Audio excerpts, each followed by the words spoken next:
Claire Bennett's hands trembled as she stared down the barrel of a gun held by the most dangerous man in Chicago. A ghost everyone believed was dead. One wrong room, one innocent mistake. That was all it took to shatter her quiet life and pull her into a world of blood, bullets, and betrayal. Nicholas DeLuca should have killed her the moment she saw his face.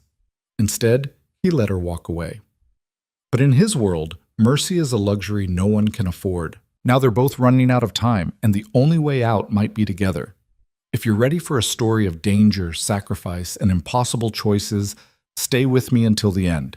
Hit that like button and comment your city so I can see how far this story travels.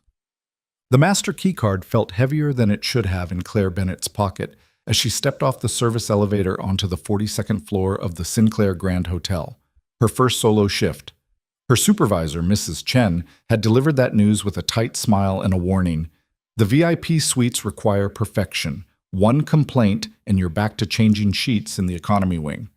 Claire had nodded, swallowed her anxiety, and accepted the assignment. She needed this job. Needed it more than Mrs. Chen could possibly understand. 3 months in Chicago, living in a studio apartment smaller than most people's closets, surviving on ramen and the occasional splurge of real coffee. The Sinclair was her chance at something better, something stable. The hallway stretched before her, plush carpet muffling her footsteps, crystal sconces casting warm light against cream-colored walls. Oil paintings and gilded frames lined the corridor, landscapes of places she'd never visit, portraits of people who'd never existed. Everything here screamed wealth, the kind that was so far beyond her reach it might as well have been on another planet. She checked her tablet. Suite 4, 217, VIP guest. Do not disturb until after 2 p.m. Her watch read 2:14. Claire approached the door, knocked softly twice, then waited. The protocol was clear. Announce yourself, wait 30 seconds, knock again, then use your key if there's no response. She counted in her head, her heartbeat keeping an anxious rhythm. Knock, knock. Nothing. She swiped the MasterCard, heard the lock click, and pushed the door open. Housekeeping, she called out, her voice barely above a whisper. I'm here to... The words died in her throat. The man stepping out of the bathroom wore nothing but water droplets and a towel around his waist. That alone would have been mortifying enough, but it was everything else that turned her embarrassment into pure primal fear. Scars. God, so many scars. They traced violent patterns across his chest and abdomen, some thin and surgical, others jagged and brutal. A particularly nasty one ran from his left shoulder down to his ribs, the kind of wound that should have killed someone. But it wasn't the scars that made her blood turn to ice. It was the gun on the bathroom counter behind him, black metal gleaming under the vanity lights. Within his reach. And it was his face. Even with the scars that hadn't been there in the photographs she'd seen, because everyone had seen those photographs 3 years ago when the news ran the story, she recognized him. Nicholas DeLuca. The criminal prince who'd vanished after a bloodbath in the warehouse district left 12 men dead, and the Chicago underworld in chaos. Dead, they'd said. Burned beyond recognition in a car explosion. But dead men don't step out of luxury hotel showers. Their eyes met. His were dark, almost black, and in that moment Claire saw her death reflected in them. Not a possibility, a certainty. Wrong room? She managed, her voice cracking. I'm so sorry, Close the door. His voice was quiet, calm. Somehow that made it worse. Claire's hand found the door handle, but she couldn't make herself move. Every instinct screamed at her to run, but her legs had turned to lead. I said close the door. Still calm, still quiet. You're letting the cold air out. This time her body obeyed, but not in the way he'd intended. She stumbled backward into the hallway, her shoulder hitting the doorframe. The tablet slipped from her fingers and clattered to the floor. Please, she whispered. Please, I didn't see anything. I won't. He moved faster than she thought possible, crossing the room in 3 strides. His hand shot out, fingers closing around her wrist, and he pulled her into the suite. The door clicked shut behind her. Claire tried to scream, but no sound came out. She was going to die. Die here in this beautiful room with its marble floors and its view of Lake Michigan, and no one would know what happened to her. Just another girl who came to Chicago with dreams and disappeared into its shadows. Nicholas released her wrist and stepped back, putting space between them. He studied her with those dark, unreadable eyes, and she realized she was shaking so hard her teeth were chattering. "You're new," he said finally. "I haven't seen you before." Claire nodded, not trusting her voice. "What's your name?" Claire.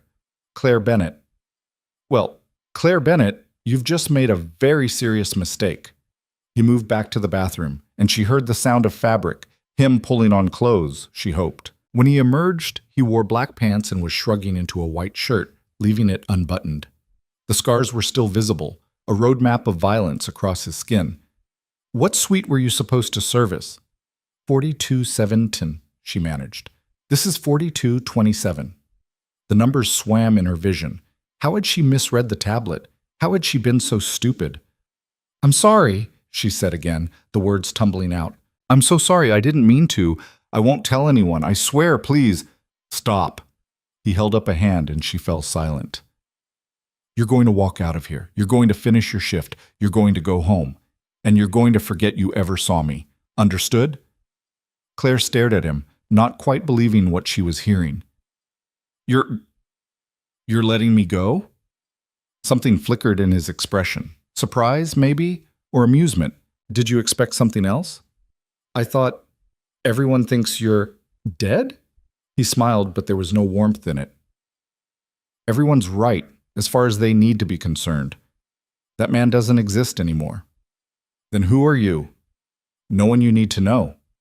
He finished buttoning his shirt, his movements precise and controlled. "But I'll tell you this once, Claire Bennett.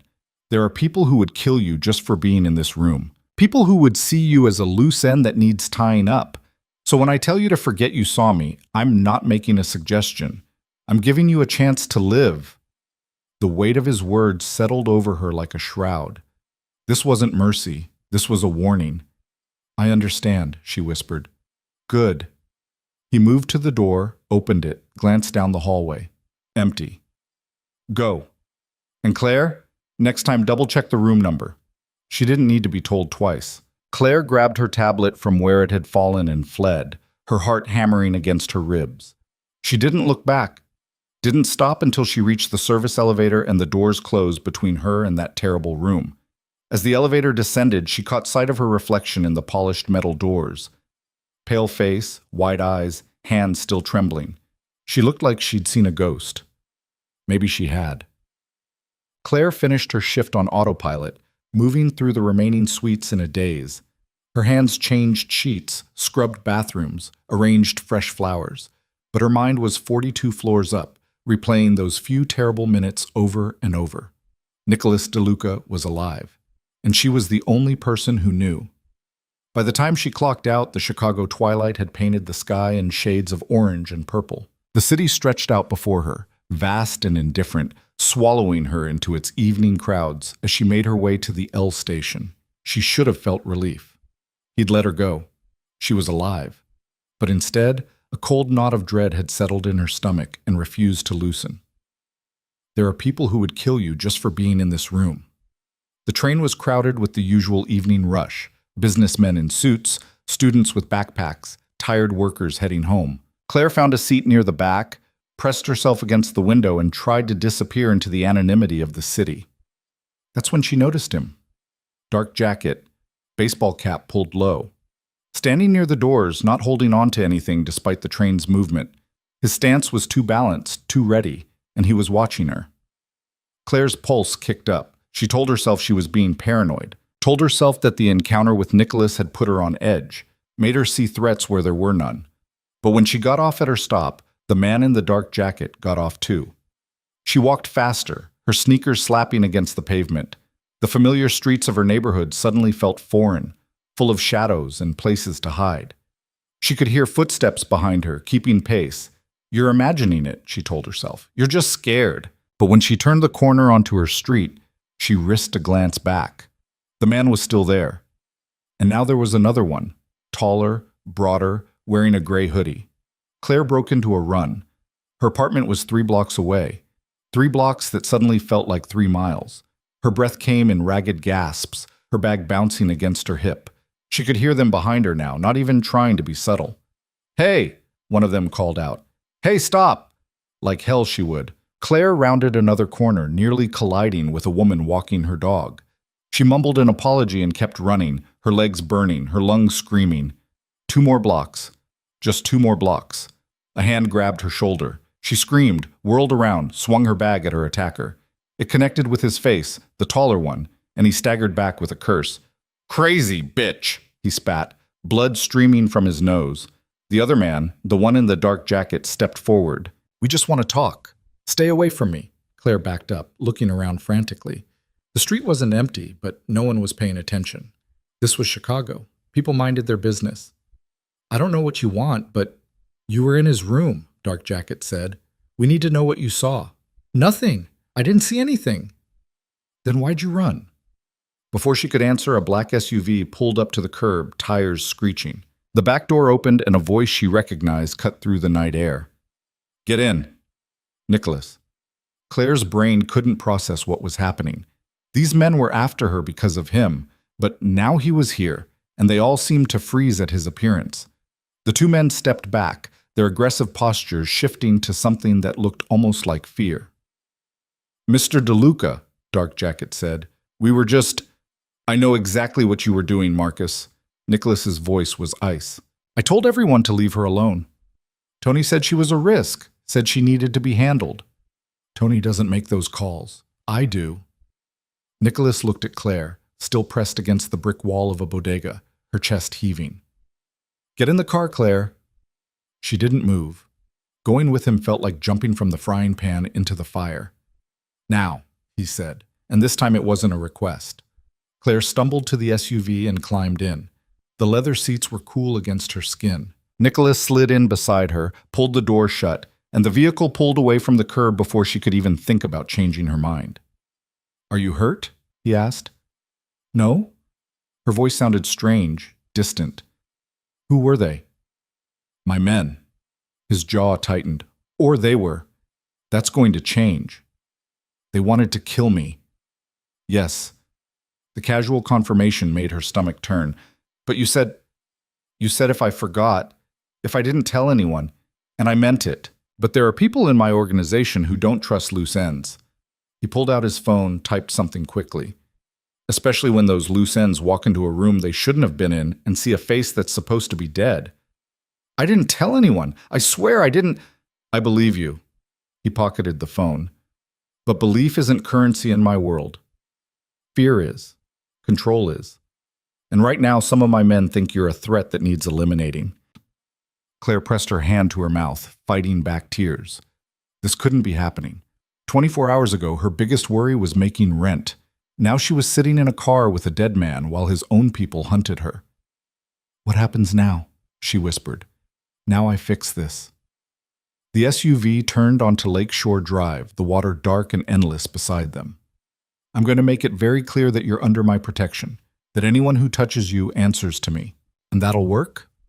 He looked at her, and for the first time she saw something other than cold calculation in his eyes. Weariness, maybe? Or resignation? For most of them, yes. For the others, he trailed off.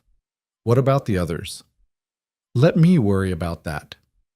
They drove in silence for a while, the city lights blurring past the tinted windows. Claire tried to wrap her mind around her new reality, but it kept slipping away from her, too surreal to grasp. "Why did you let me go?" she asked finally. "This morning, in the suite. You could have—" "Why didn't you?" Nicholas was quiet for a long moment. "Because you reminded me of someone. Someone who didn't deserve the life she got dealt. And because—" He paused. "Because I'm tired of people dying for no good reason." "I'm nobody," Claire said. "I'm just a housekeeper. I'm not worth all this trouble." "That's where you're wrong." He met her eyes. "You're the first person in 3 years who's seen my face and lived. That makes you worth a great deal of trouble." The SUV pulled up outside her building, a converted warehouse in a neighborhood that was trying hard to be trendy and only half succeeding. Nicholas's driver, a stone-faced man who hadn't said a word the entire trip, put the car in park. "Go inside," Nicholas said. "Pack a bag. You're not staying here tonight." "Where am I going?" "Somewhere safe. Somewhere they won't look." Claire wanted to argue, wanted to reclaim some scrap of control over her life, but she was too tired and too scared. She nodded, opened the door, stepped out into the cool night air. Claire. She turned back. I'm sorry, Nicholas said. This isn't what I wanted for you. Before she could respond, the door closed and the SUV pulled away, leaving her alone on the sidewalk with a million questions and no answers. See, what's your routine? The next morning, Claire woke up in a king-size bed that wasn't hers, in a bedroom that looked like it belonged in an interior design magazine, in a penthouse apartment overlooking Millennium Park that definitely wasn't her cramped studio. For a moment, she thought she'd dreamed everything. Then she saw her hastily packed duffel bag by the door, and reality came crashing back. After she'd packed last night, the SUV had returned, driven by a different man this time. Older, with kind eyes and a gentle demeanor that seemed at odds with the gun she'd glimpsed beneath his jacket. He'd brought her here, to this place Nicholas apparently kept as a safe house, and left her with instructions to stay put. She'd barely slept. Now, in the harsh light of morning, Claire moved through the apartment like a ghost. The kitchen was stocked with food she didn't have the appetite to eat. The bathroom had toiletries still in their packaging, as if waiting for a guest who never arrived. Everything was beautiful and impersonal and wrong. Her phone buzzed, a text from Mrs. Chen. Where are you? Your shift started 20 minutes ago. Claire stared at the message, her job, her normal life. It felt like it belonged to someone else now, someone who existed in a different world. She started to type a response, then stopped. What could she say? Sorry, I can't come in because I accidentally discovered a presumed dead Mafia boss is alive and now his own people want to kill me? Another text. Claire, if you don't respond in the next hour, I'll have to mark you as a no-call, no-show. That's grounds for termination. Her hands shook. She needed that job. Needed the money, the structure, the sense that she was building something here in Chicago. But if she went back to the Sinclair, if she tried to pretend everything was normal. The apartment door opened. Claire spun around, her heart leaping into her throat. But it was Nicholas, carrying a paper bag that smelled like coffee and pastries. He looked different in daylight, or as much daylight as filtered through the floor-to-ceiling windows. Still dangerous, still scarred, but somehow more human. You should eat, he said, setting the bag on the kitchen counter. I should go to work, Claire countered. My supervisor is going to fire me. You can't go back there, not yet. Not yet? How long is not yet? Days? Weeks? Her voice rose, fed by fear and frustration and the desperate need to feel like she had some say in her own life. I have bills. I have responsibilities. I can't just hide here. You can, and you will. His tone left no room for argument, at least until I handle the situation. The situation. She laughed, but it came out bitter. Is that what we're calling the fact that your men want to murder me? Not all of them, just the ones who think you're a threat. Oh, well, that makes me feel so much better. Nicholas pulled 2 coffee cups from the bag, slid one across the counter to her. I know this isn't fair. I know you didn't ask for any of this. But right now, your safety depends on staying out of sight. Claire wrapped her hands around the cup, letting the warmth seep into her fingers. Why are you doing this? Protecting me, I mean. Wouldn't it be easier to just kill you? He said it so matter-of-factly, like they were discussing the weather. Yes, it would be much easier, but I told you yesterday, I'm tired of people dying for no good reason. I saw your face. That seems like a reason to your men. My men are wrong. He took a sip of his coffee. You're not a threat. You're a housekeeper who walked into the wrong room at the wrong time.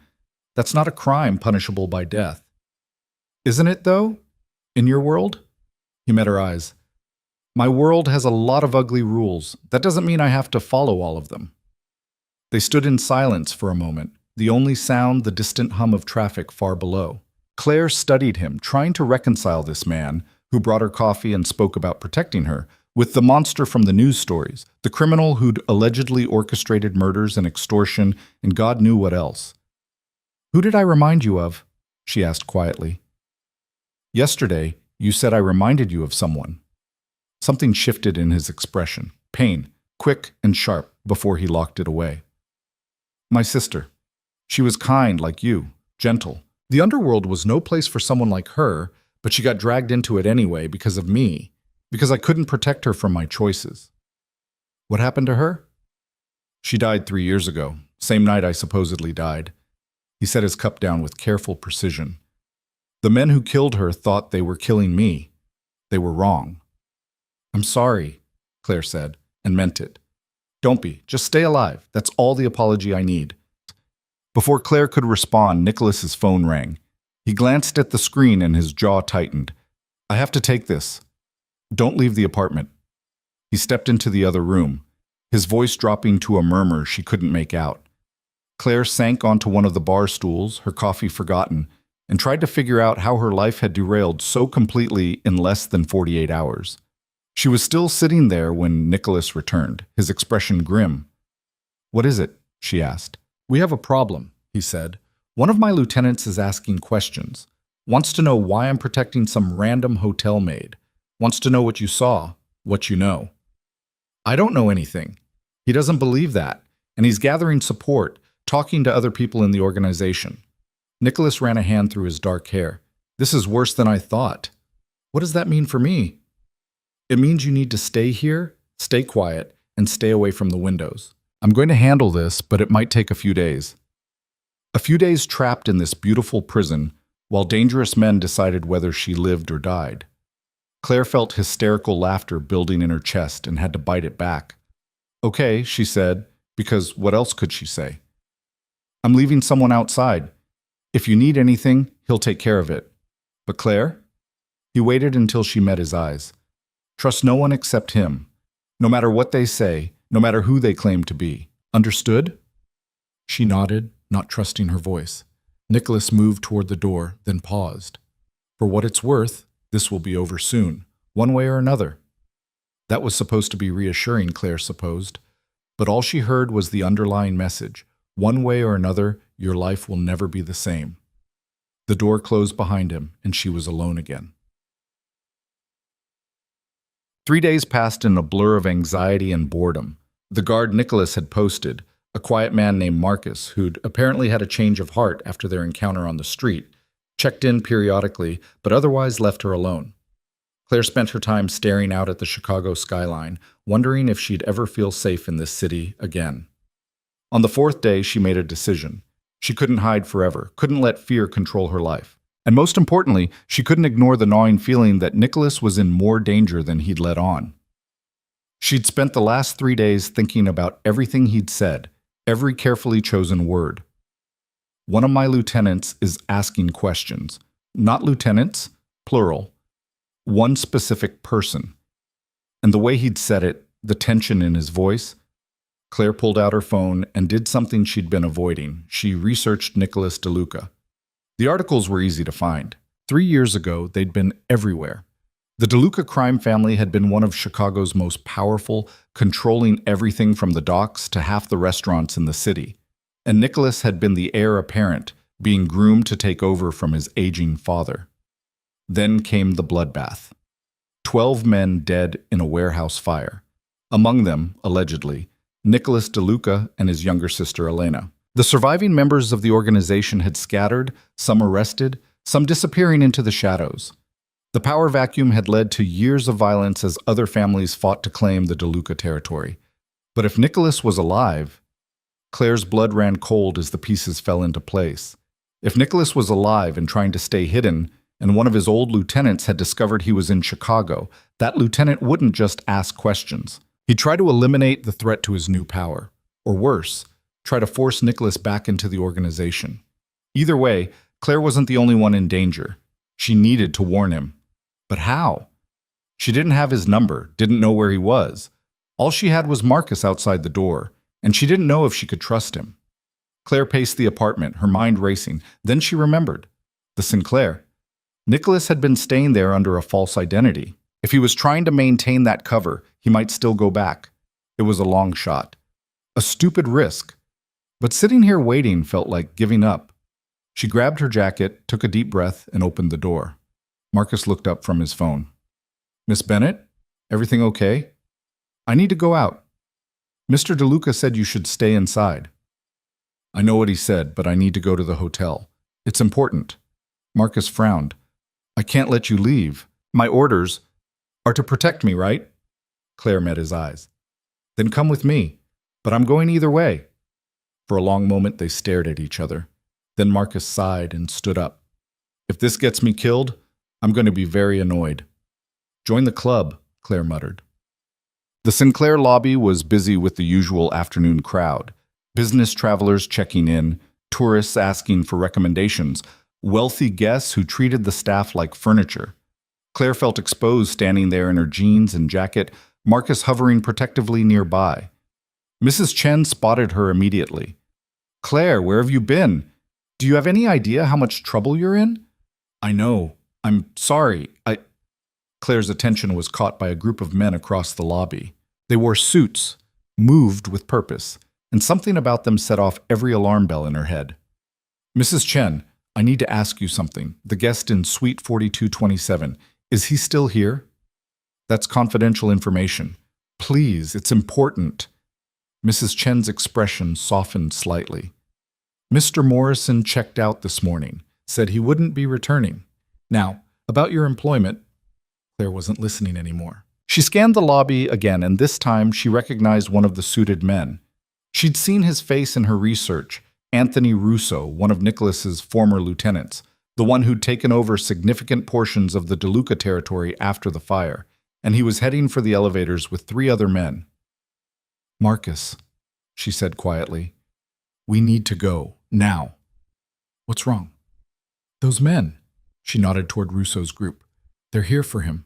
How do you know? Because I've been doing my homework, and because… She stopped, her breath catching. Oh my God. She'd just remembered something Nicholas had said. There are people in my organization who don't trust loose ends. Not people in general, people in my organization. Present tense. He'd never left. He'd been running what remained of his empire from the shadows, and now one of his own was making a move against him. Claire didn't think. She ran.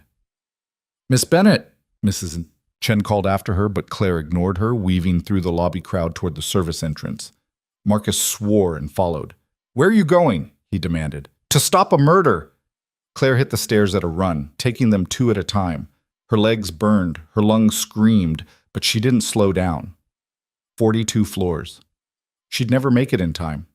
But she had to try, because somehow, in the span of 4 days, the scary man with the gun and the scars had become more than just a stranger who'd spared her life. He'd become someone worth saving, even if it killed her. By the 35th floor, Claire's legs were shaking so badly she had to grip the railing to stay upright. Marcus had pulled ahead, his training allowing him to take the stairs with brutal efficiency, but he kept glancing back to make sure she was still behind him. You need to tell me what's happening, he said between breaths. Anthony Russo, Claire gasped. He's going after Nicholas.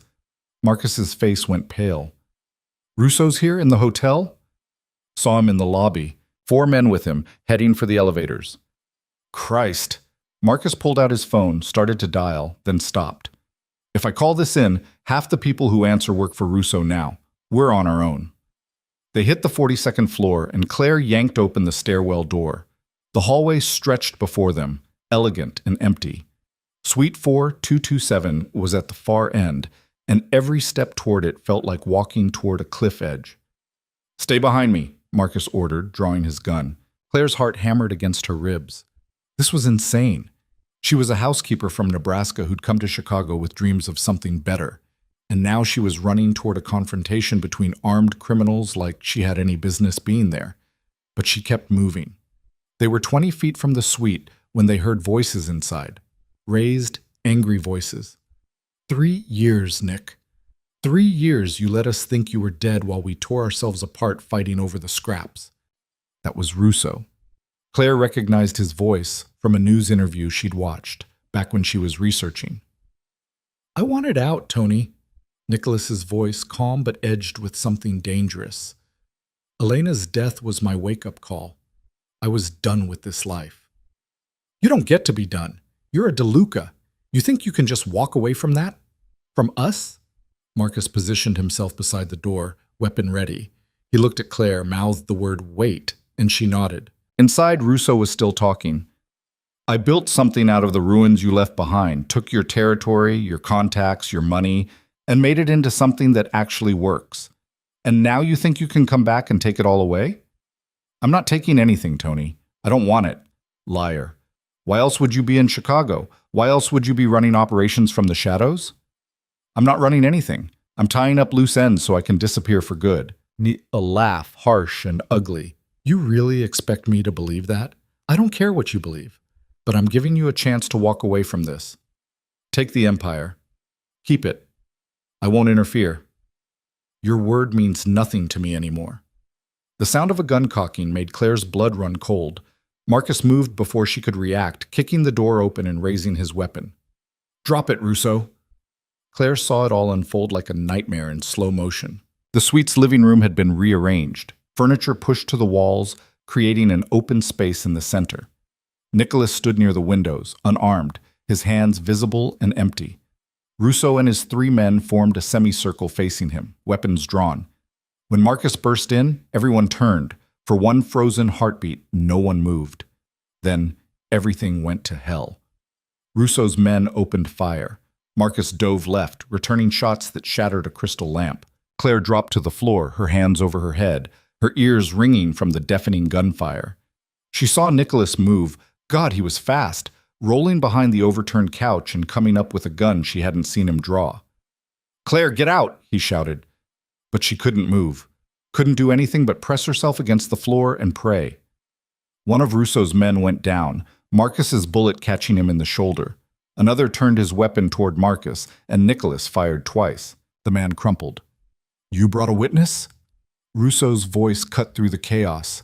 He'd taken cover behind the kitchen island, his gun trained on Nicholas. That housekeeper?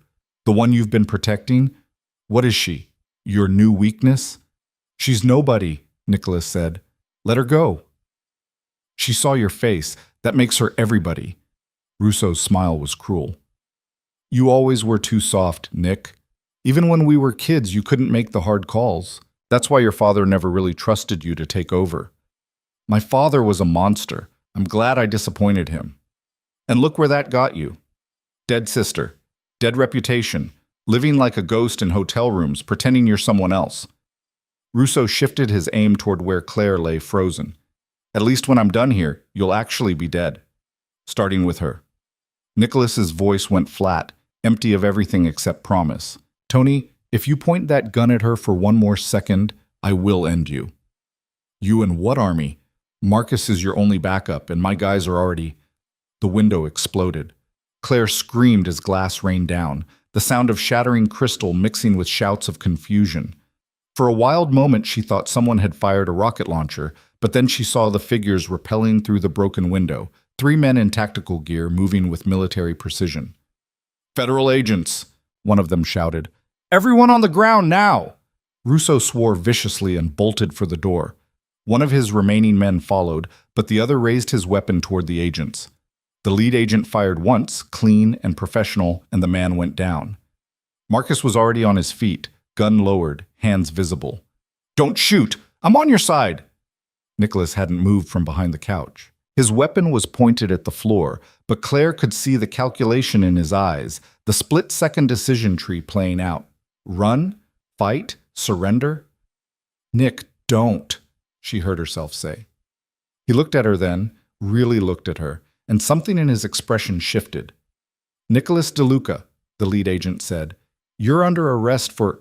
I know what I'm under arrest for. Nicholas set his gun on the floor and kicked it away. But first, get that girl out of here. She's not part of this. We'll determine that downtown. She's a civilian caught in the crossfire. Look at her. Nicholas's voice carried an authority that made the agent pause. Does she look like she belongs in this world? The agent looked at Claire, still pressed against the floor, shaking, tears streaming down her face, and his expression softened slightly. Get her up, Williams. One of the other agents helped Claire to her feet. Her legs barely supported her weight. She could taste blood in her mouth where she'd bitten her lip. You're okay, the agent said quietly. It's over. But it wasn't over. Russo had escaped, and as the agents began securing the scene, Claire realized with growing horror what came next. Questions, statements, her name in federal databases.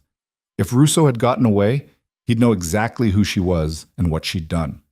She'd led Marcus straight to Nicholas, She'd interrupted whatever confrontation was supposed to happen. She'd made herself a target all over again. "I need to talk to him," she said to the agent holding her arm. "Please, just for a minute."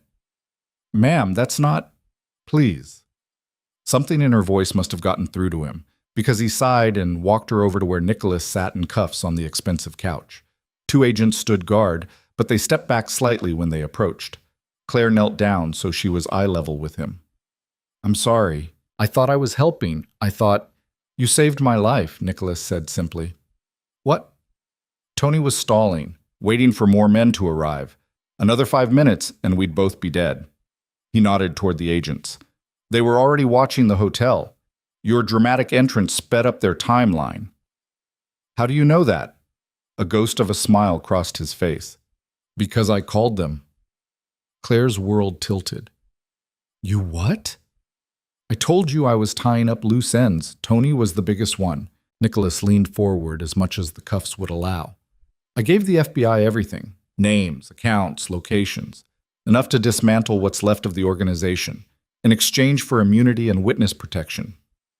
"But you're in handcuffs." "Theater. They need to make it look good, or the people who work for Tony will know something's wrong." His dark eyes held hers. "I'm getting out, Claire. Really out this time. Clean slate, new identity, somewhere far from here." But relief flooded through her, so intense it made her dizzy. "That's good. That's really good. But it means I can't protect you anymore. Once they process me out, I'll be gone. And Tony knows who you are now." The weight of that settled between them. "You need to tell these agents everything. Ask for protection. They'll put you in a safe house until they can round up Tony and his remaining people." "How long will that take?" "I don't know. Weeks, maybe. Months if he runs." Months in hiding. Months of fear, looking over her shoulder, wondering if every stranger was a killer sent to silence her. "There's another option," Nicholas said quietly. "What?" "Come with me." Claire's breath caught. "What are you talking about?" "Witness protection. They're relocating me anyway. One more person wouldn't be much harder to manage." He studied her face. "I know it's insane. I know we barely know each other. But it's the only way I can guarantee you'll be safe." "You want me to just disappear? Leave my whole life behind?" "What life, Claire?" His voice was gentle but honest. "You told me you came to Chicago 3 months ago. No family here. No real connections. A job you can get anywhere. I'm not saying it's an easy choice, but it's a safer one than trying to testify against Tony and hoping the FBI can protect you." The agent cleared his throat. "Sir, we need to move you." "1 minute." Nicholas didn't break eye contact with Claire. "I can't make this decision for you, but if you want to survive this, really survive it, you need to choose now. Stay here and take your chances with witness protection and eventually testifying, or come with me and start over completely." Claire's mind raced. Everything he was saying made a terrible kind of sense. She'd already lost her job. Her apartment wasn't safe. The life she'd been building in Chicago was built on foundations that had just been blown apart. But to leave everything? To trust this man she'd known for less than a week? She thought about the way he'd looked at her in the penthouse that first day. The way he could have killed her and didn't. The way he'd protected her even when it put him at risk. The way he'd brought her coffee and told her about his sister. "If I say yes," she said slowly, "what happens?" "We get processed separately. FBI arranges our relocations. We probably won't see each other again until we're wherever they send us." He paused.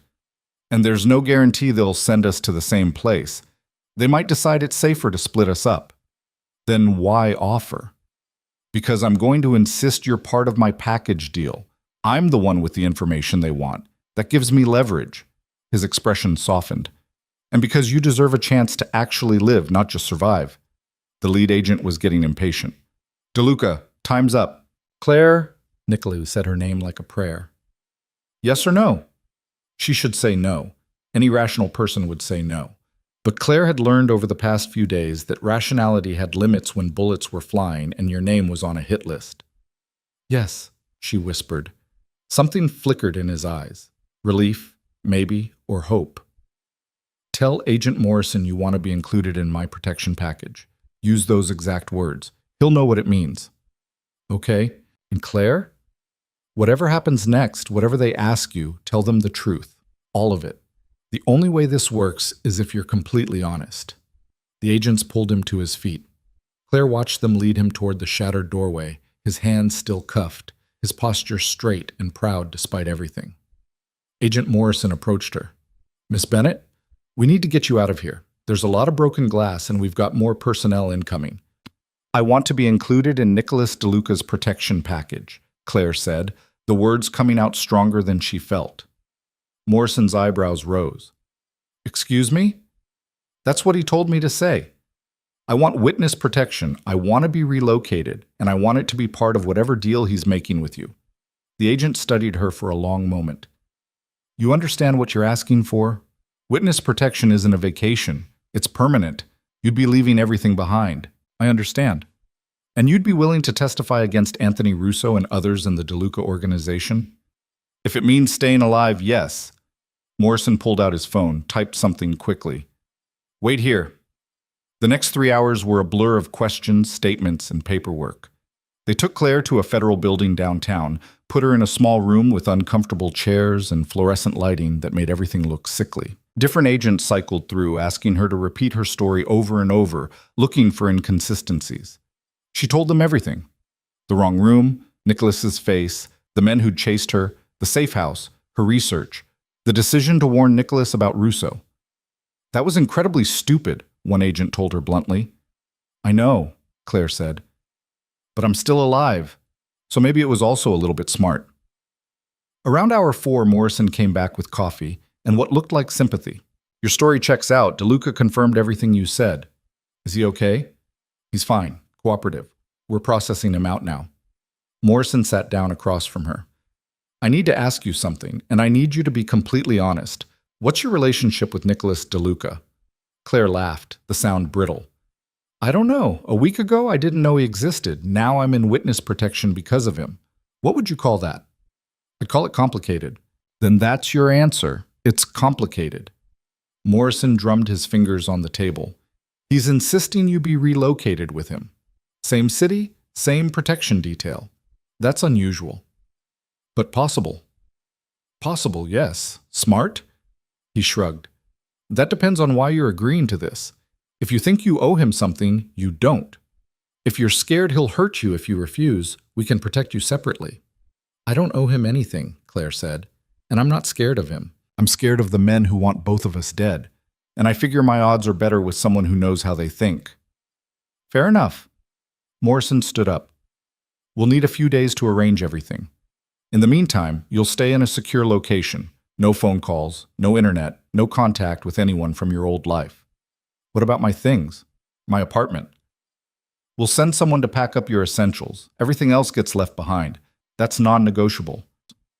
Claire nodded, feeling the weight of that sink in. Everything else gets left behind. Her books, her photos, the coffee maker she'd saved up 3 months to buy. All the small things that made a place feel like home. But she was alive. That had to count for something. They moved her that night to a safe house in the suburbs, a nondescript ranch house on a quiet street where American flags hung from porches and SUVs filled driveways. Her guard was a female agent named Chen who had kind eyes and a no-nonsense attitude. "You'll be here 3, maybe 4 days," Chen told her. "Then we move you to your permanent location." "Will Nicholas be there?" "That's above my pay grade, but I heard Morrison approved the joint relocation, so probably yes." Claire lay awake that night in a bedroom that smelled like lavender and strangers, staring at the ceiling and wondering what she'd done. This was real now. No going back. By this time next week, she'd be someone else entirely. The thought should have terrified her. Instead, she felt something unexpected. Relief. For 3 days, Claire existed in a strange limbo. She watched television without really seeing it, ate meals without tasting them. Chen checked on her regularly, bringing updates that were carefully vague. "Everything's proceeding on schedule. The relocation is still on track. No new threats." On the 4th day, Morrison returned. "Pack your bag," he said. "We're moving you tonight." "Where?" "Somewhere warm. Somewhere you can start over." He handed her a manila envelope. "Your new documentation. Birth certificate, social security card, driver's license. Study them on the flight. By the time you land, you need to be this person." Claire opened the envelope with shaking hands. The driver's license showed her face but a different name, Sarah Mitchell, born in Portland, Oregon. 26 years old. Sarah Mitchell, she said aloud, testing it. That's you now. Claire Bennett doesn't exist anymore. What about Nicholas?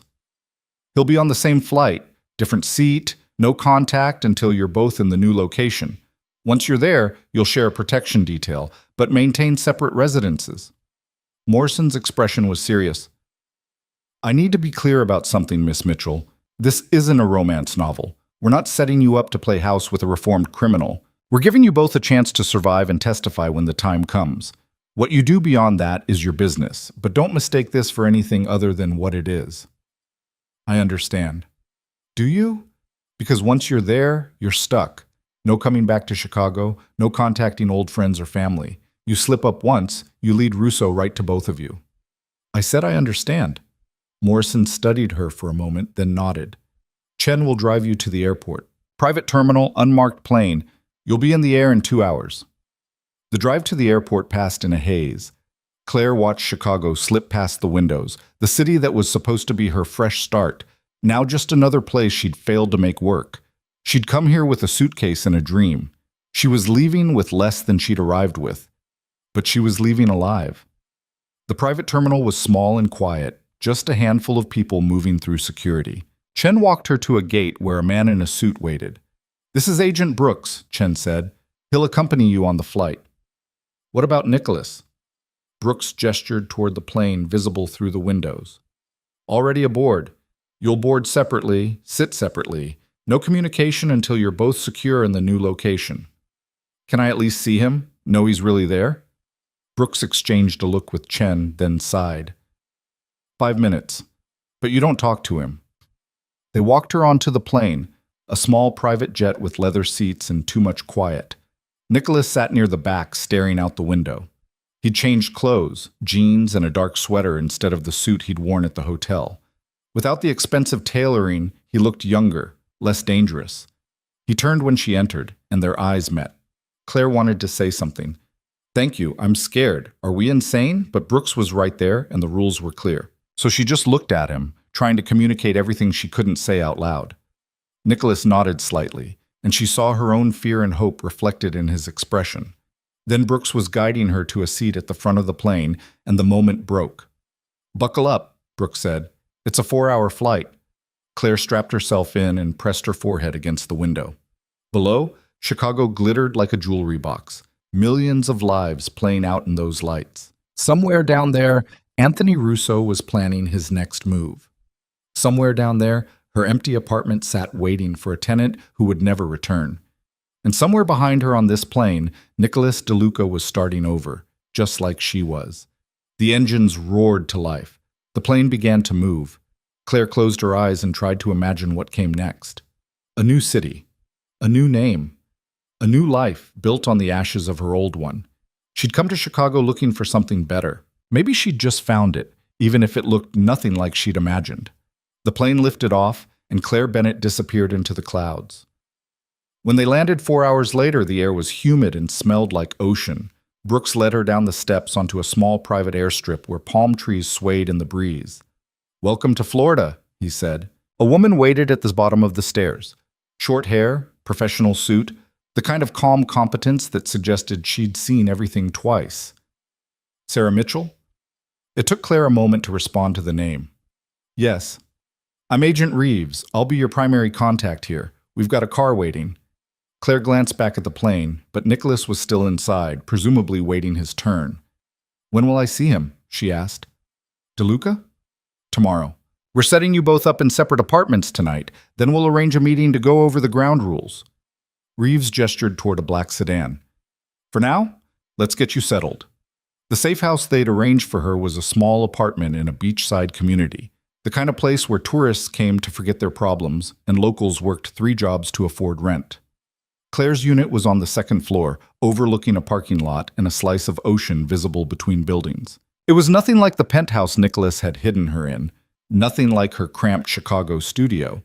It was just a place, neutral and temporary, waiting for her to make it into something more. You've got everything you need for the first week, Reeves said, showing her the stocked refrigerator and cabinets. After that, we'll set you up with a job and a stipend. Something low profile. You have any skills besides housekeeping? I can waitress. I'm good with people. Perfect. There's a restaurant 2 blocks from here that's owned by a friend of the bureau. They'll hire you, no questions asked. Reeves handed her a phone, new, pre-programmed with only essential numbers. My contact is in there. You need anything, you call, day or night. What about Nicholas? What about the other person? DeLuca will be close by. We're keeping you in the same area for now.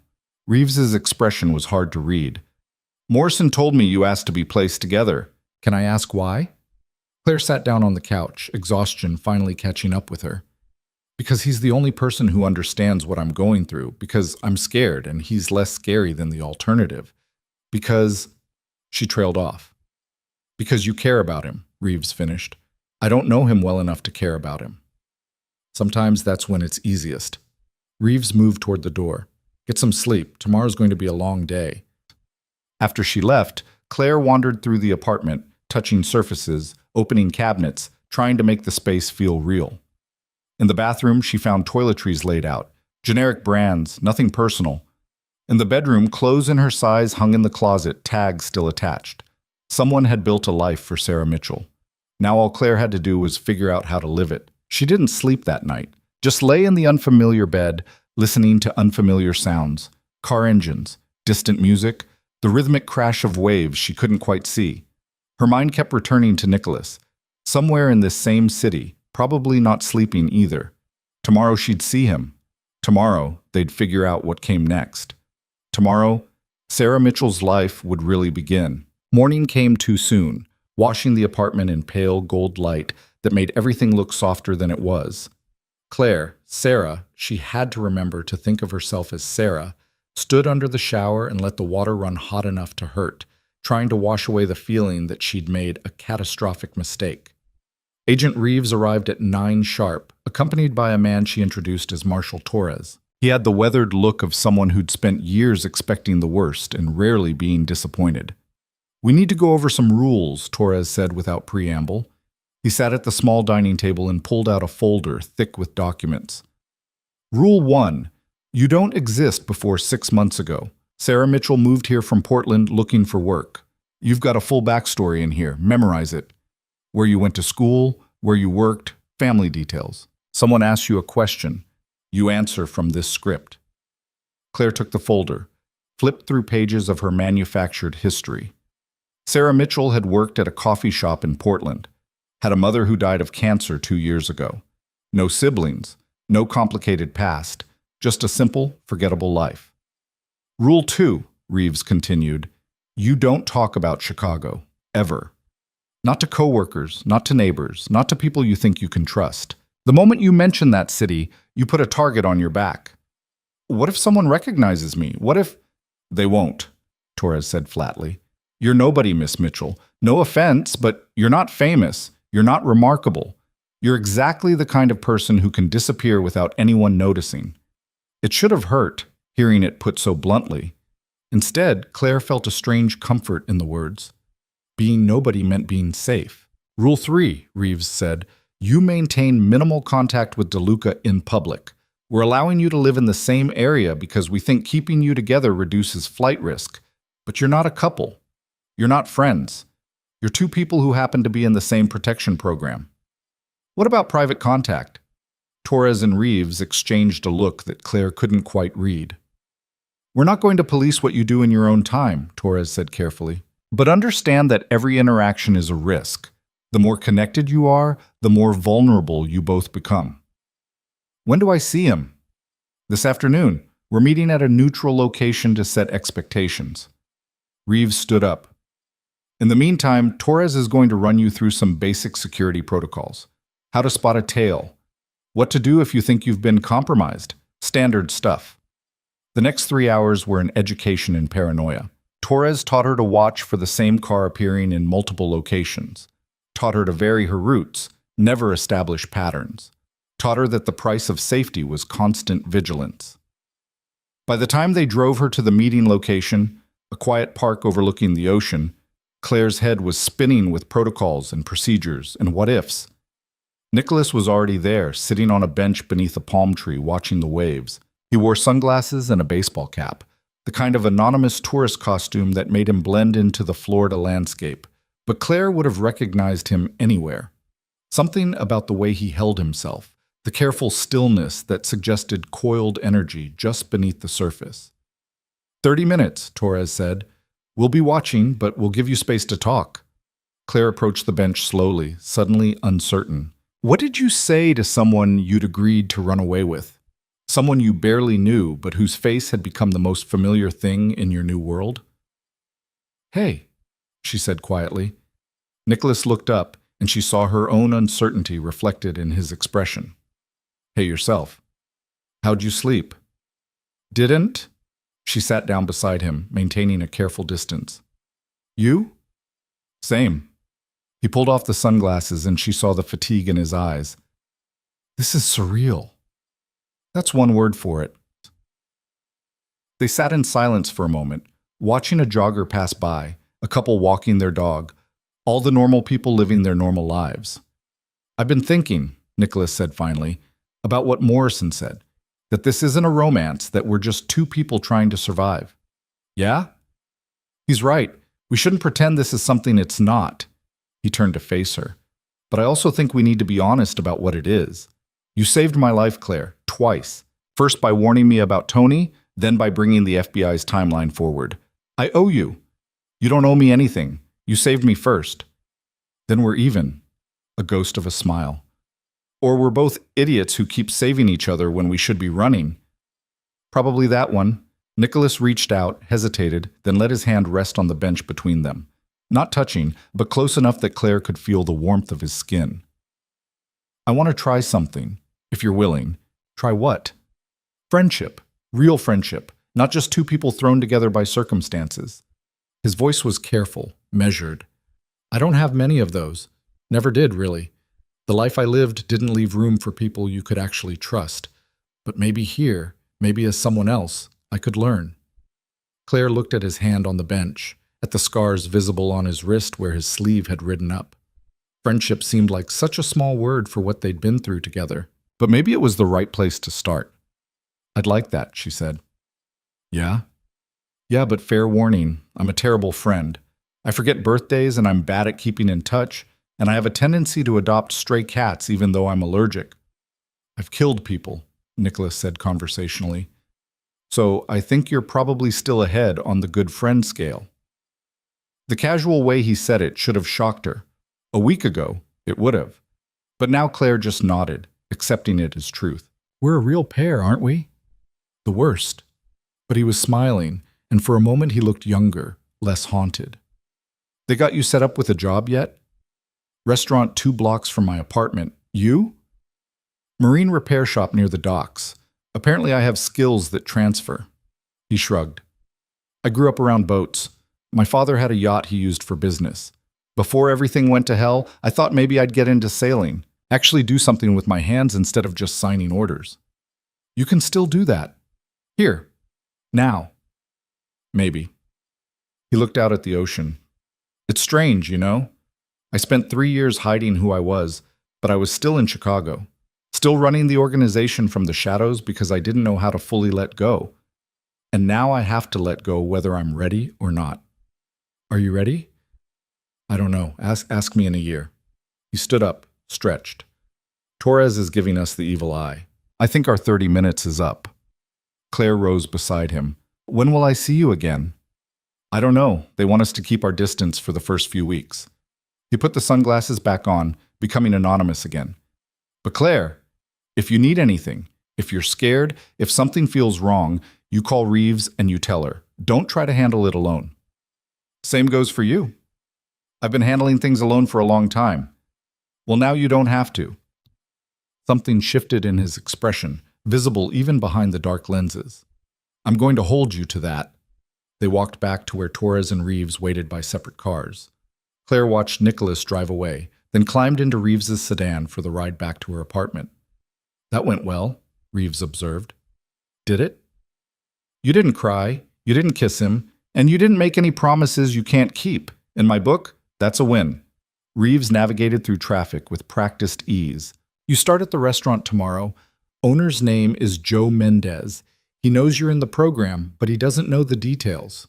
You're just Sarah Mitchell, new in town, looking for work. What if I'm terrible at waitressing? Then you'll fit right in. It's a tourist trap. Nobody expects Michelin star service. The restaurant was called The Sandpiper, and it was exactly what Reeves had promised: a casual beachside place with plastic chairs and laminated menus, and a view of the water that made up for the mediocre food. Joe Mendez was a bear of a man with kind eyes and a thick accent that suggested Cuba by way of Miami. "You ever waitress before?" he asked when Claire showed up for her first shift. "Back in Nebraska, small diner." "This ain't much bigger. You'll do fine." He handed her an apron and a notepad. "Tips are yours to keep. We split them at the end of the night. You got questions? You ask Rosa. She's been here longer than the building." Rosa turned out to be a woman in her 60s with steel gray hair and a no-nonsense attitude that reminded Claire of Mrs. Chen. She showed Claire the sections, the computer system, how to handle the tourists who complained about everything and the locals who knew exactly what they wanted. "You running from something?" Rosa asked during a lull. Claire's heart skipped. "What?" "Relax, mija. Everyone who ends up here is running from something. Bad marriage, bad debts, bad choices. I don't care which one you are, just asking if you're going to disappear on us in 2 weeks when things get tough." "I'm not running from anything," Claire lied. "Just needed a fresh start." Rosa studied her with sharp eyes that missed nothing, then nodded. "Fresh starts are good. Just remember, you can't run from yourself. Whatever you're trying to leave behind, it follows you. Better to deal with it than keep running." The advice settled uncomfortably in Claire's chest. She spent the rest of her shift taking orders, delivering food, smiling at strangers who would never remember her face, being nobody, being Sarah Mitchell. It should have felt like freedom. Instead, it felt like drowning. That night, alone in her apartment with the sound of the ocean keeping her awake, Claire pulled out her phone and stared at Reeves's number. It would be so easy to call, to say she'd made a mistake, to ask to be relocated somewhere else. Somewhere without Nicholas and the complicated weight of their shared history. But she didn't call. Instead, she got up, made coffee she didn't drink, and watched the sun rise over the Atlantic. A new day, a new life. She just had to figure out how to live it.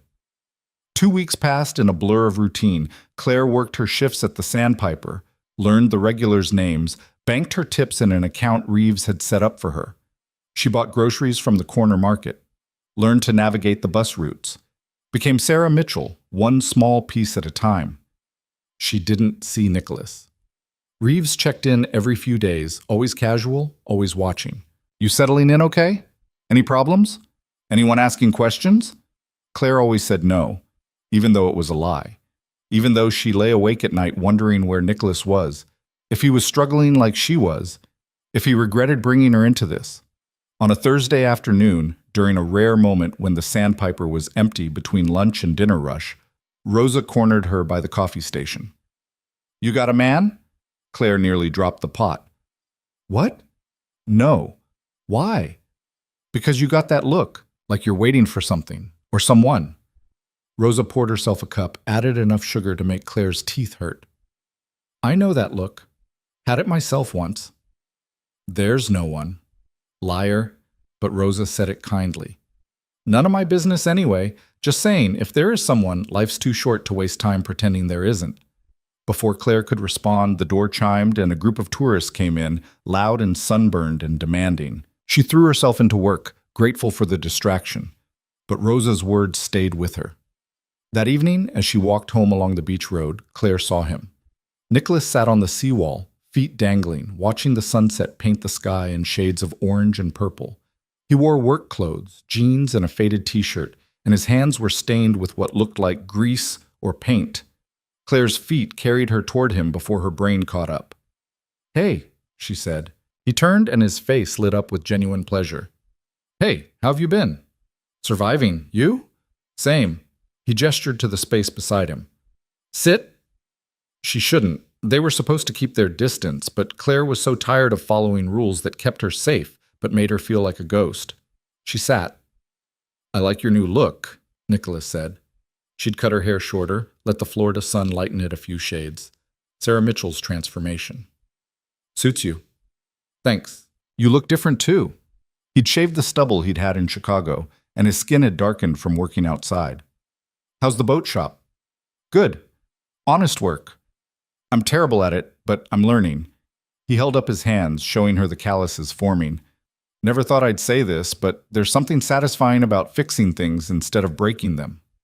That's very philosophical. I'm a changed man. He was smiling, but there was something serious underneath. I've been wanting to talk to you, ask you something. What? Are you okay? Really okay? He turned to face her fully. Because I know what Reeves and Torres told us. Keep our distance, stay separate. But if you're struggling, if you need someone to talk to who understands what this is like, I'm here. The offer cracked something open in Claire's chest. I'm not okay, she admitted. I'm lonely and scared, and I don't know who I am anymore. I wake up and forget my name. I catch myself almost telling customers stories about Nebraska that Sarah Mitchell has never been to. I feel like I'm disappearing. Yeah, Nicholas said quietly. Yeah, I get that. Do you? Feel like you're disappearing? Every day. But then I remember why we're here, what we survived. He looked at her with those dark, steady eyes. And I think maybe disappearing isn't the worst thing. Maybe it's a chance to become someone better. Who are you becoming? I don't know yet. Someone who works with his hands. Someone who doesn't carry a gun. Someone who maybe, eventually, sleeps through the night without nightmares. He paused. Someone who has a friend. Claire felt tears prick her eyes. I thought we weren't supposed to see each other. We're not supposed to be obvious about seeing each other. There's a difference. Nicholas pulled a piece of paper from his pocket, scribbled something on it, handed it to her. My address. It's not far from yours. If you want to talk, really talk, you can come by. No pressure, just an option. She took the paper, folded it carefully. Won't Reeves be mad? Probably. But I've been breaking rules my whole life. Might as well break a few good ones for once. He stood, brushed sand from his jeans. I have to go. Early shift tomorrow. But Claire, you're not disappearing. You're just becoming someone new. And that person is worth knowing. He walked away before she could respond, leaving her sitting on the seawall with the sunset and his address burning a hole in her pocket. 3 days later, Claire knocked on his door. The building was similar to hers, a converted motel turned low-rent apartments, the kind of place that catered to people who didn't ask questions. Nicholas answered wearing sweatpants and an old t-shirt, looking surprised and pleased. You came. You said I could. I did. Come in. He stepped aside, and she entered a space that was almost aggressively impersonal. Bare walls, minimal furniture. Nothing that suggested anyone actually lived there. Sorry about the mess. I'm not great at decorating. Neither am I. Claire sat on the small couch. My place looks like a hotel room. Because we're both still pretending this is temporary. Nicholas sat in the chair across from her. Like if we don't unpack, if we don't hang pictures, we can go back to who we were. Can we? Go back? No.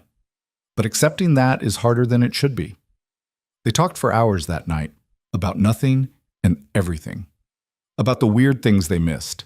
Nicholas said he craved deep dish pizza. Claire admitted she missed real snow. About their jobs, their new lives, the small victories of getting through each day without falling apart. I almost called Reeves last week, Claire confessed around midnight. Asked to be moved somewhere else. Why didn't you? Because the only thing worse than being lonely here would be being lonely somewhere else without even the possibility of you. Nicholas was quiet for a long moment. I'm glad you stayed. Me too, I think. It became a routine after that. Once a week, sometimes twice, Claire would show up at his door with takeout or coffee, and they'd talk. Never about Chicago. Never about the past that could get them killed. Just about the present, the small details of their manufactured lives, the slow process of becoming real people again. Rosa noticed the change in her. There is a man. Claire didn't deny it this time. It's complicated. The good ones always are. Rosa handed her a tray of drinks. Just be careful, mija. Complicated men can break your heart. I know. But knowing didn't stop her from knocking on Nicholas's door. Didn't stop the way her chest felt lighter when she saw him. didn't stop the slow, terrifying realization that she was falling for someone she barely knew but understood better than anyone. 6 weeks into their new life, Reeves showed up at the Sandpiper during Claire's shift. "We need to talk," she said, her expression grim. Claire's stomach dropped. "What happened?" "Not here. Finish your shift. I'll be waiting outside." The next 2 hours were agony. Claire spilled drinks, mixed up orders, nearly dropped a tray of food. Rosa finally pulled her aside.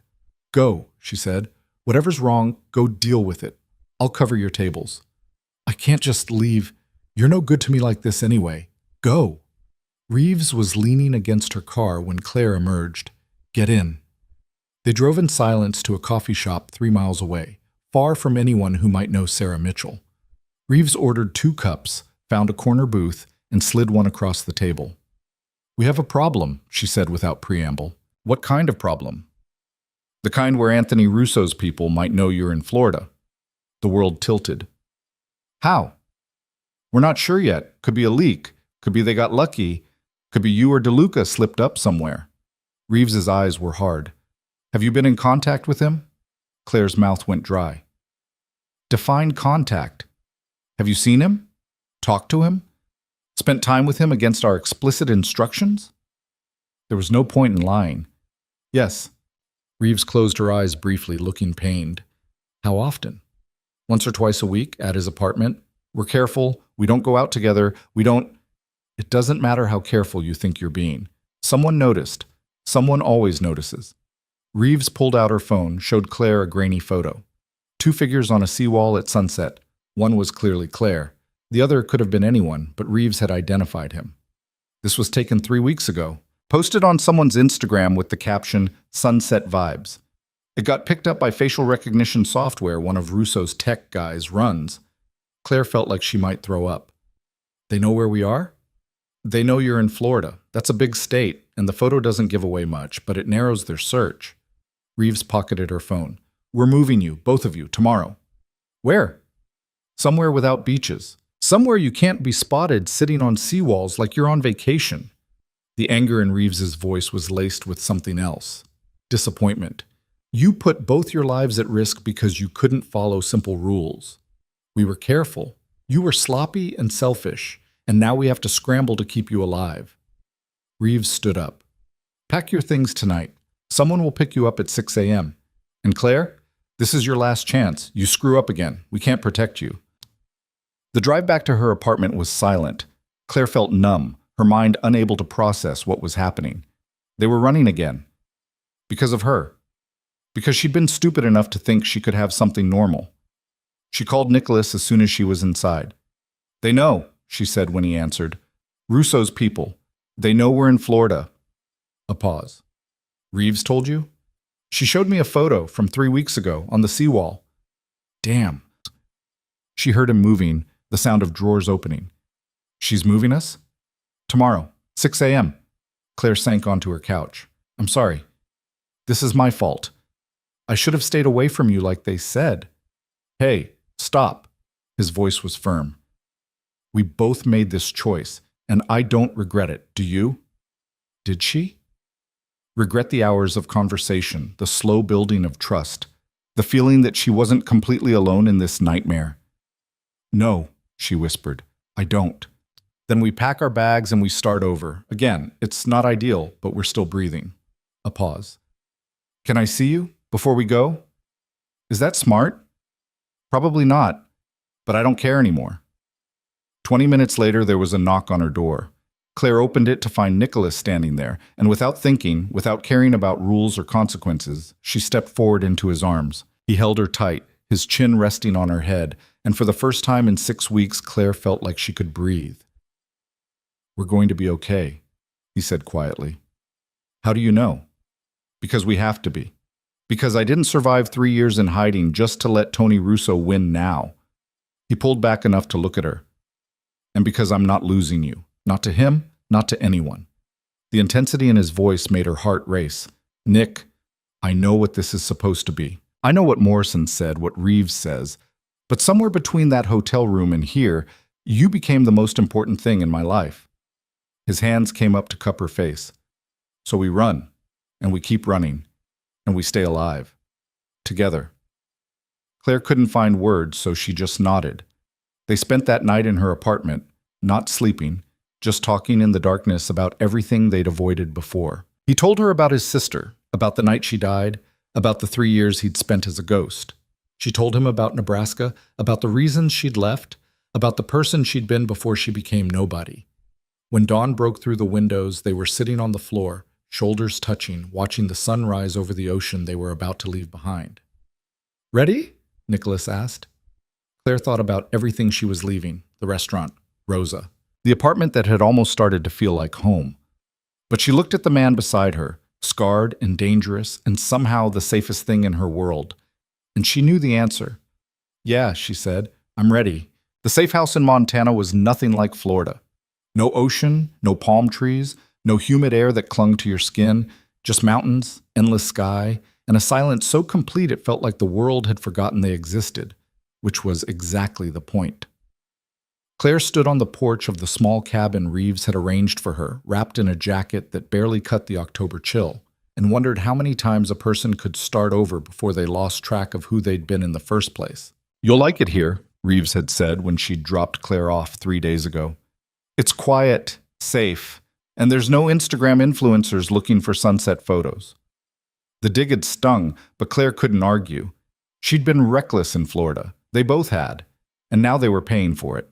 Nicholas was somewhere close by. Reeves had promised that much, but Claire hadn't seen him since they'd boarded separate flights out of Tampa. The separation felt like punishment, and maybe it was. Her new job was at a diner in the nearest town, population 800, the kind of place where everyone knew everyone, which should have made her nervous, but somehow didn't. These people weren't looking for escaped witnesses or hidden criminals. They were just trying to survive the long Montana winters and make enough money to keep their ranches running. Claire's new name was Emma Harris. She'd memorized the backstory during the flight, grew up in Oregon, parents dead, no siblings, came to Montana looking for peace and quiet. It was getting easier to slip into these manufactured identities, and that scared her more than anything. On her 4th night in Montana, there was a knock on her cabin door. She opened it to find Nicholas standing there, snow dusting his shoulders, his breath forming clouds in the freezing air. "Hey," he said. Claire's heart did something complicated in her chest. "You're not supposed to be here." "I know, but Reeves is in Denver for a few days, and I couldn't stay away anymore." He shifted his weight, suddenly uncertain. "Can I come in? It's freezing out here." She stepped aside and he entered, bringing the cold with him. The cabin was small, one room with a kitchenette, a sleeping area, and a wood-burning stove that was the only thing keeping the place from becoming an icebox. Nicholas moved to the stove, held his hands out to the warmth. "They put you in a cabin too?" Claire asked. "Yeah, about 5 miles from here. Middle of nowhere." He turned to face her. "I'm working at a ranch, fixing fences, feeding cattle, all the stuff I never thought I'd do." "How is it?" "Honest, hard. Good, I think." He pulled off his jacket, hung it on a hook by the door. "How about you?" "Slinging hash browns and coffee at the Trail's End Diner. The owner's name is Betty, and she reminds me of every tough grandmother who ever lived." Claire moved to the small kitchen, started making coffee out of habit. "It's fine. Quiet." "Too quiet?" "I don't know yet." She poured 2 cups, handed him one. "Nick, what are we doing? We keep breaking the rules, keep putting ourselves at risk. And for what?" "For this?" He gestured between them. "For not being completely alone in a world where we don't exist. But we almost got killed because of this. Because I couldn't follow simple instructions and stay away from you. And I couldn't stay away from you either, so we share the blame." Nicholas sat on the worn couch, and after a moment Claire joined him. "I've been thinking about what Morrison said, about this not being a romance, about us just being 2 people trying to survive." "Yeah?"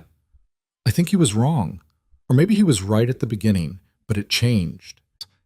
Nicholas set his cup down, turned to face her fully. "Claire, somewhere between that hotel room and here, I fell for you, and I know that's complicated and dangerous and probably stupid, but it's true." The words hung in the air between them, too big and too real. "You can't," Claire whispered. "You don't even really know me." I know you risked your life to warn me about Tony. I know you ran up 42 flights of stairs because you thought you could save me. I know you're brave and kind and stronger than you think you are." He reached out, tucked a strand of hair behind her ear. "I know that when I'm with you, I feel like maybe I can be someone worth being. That's enough. Nick, you don't have to say anything. I just needed you to know." He started to pull away, but Claire caught his hand. "I fell for you too," she said quietly.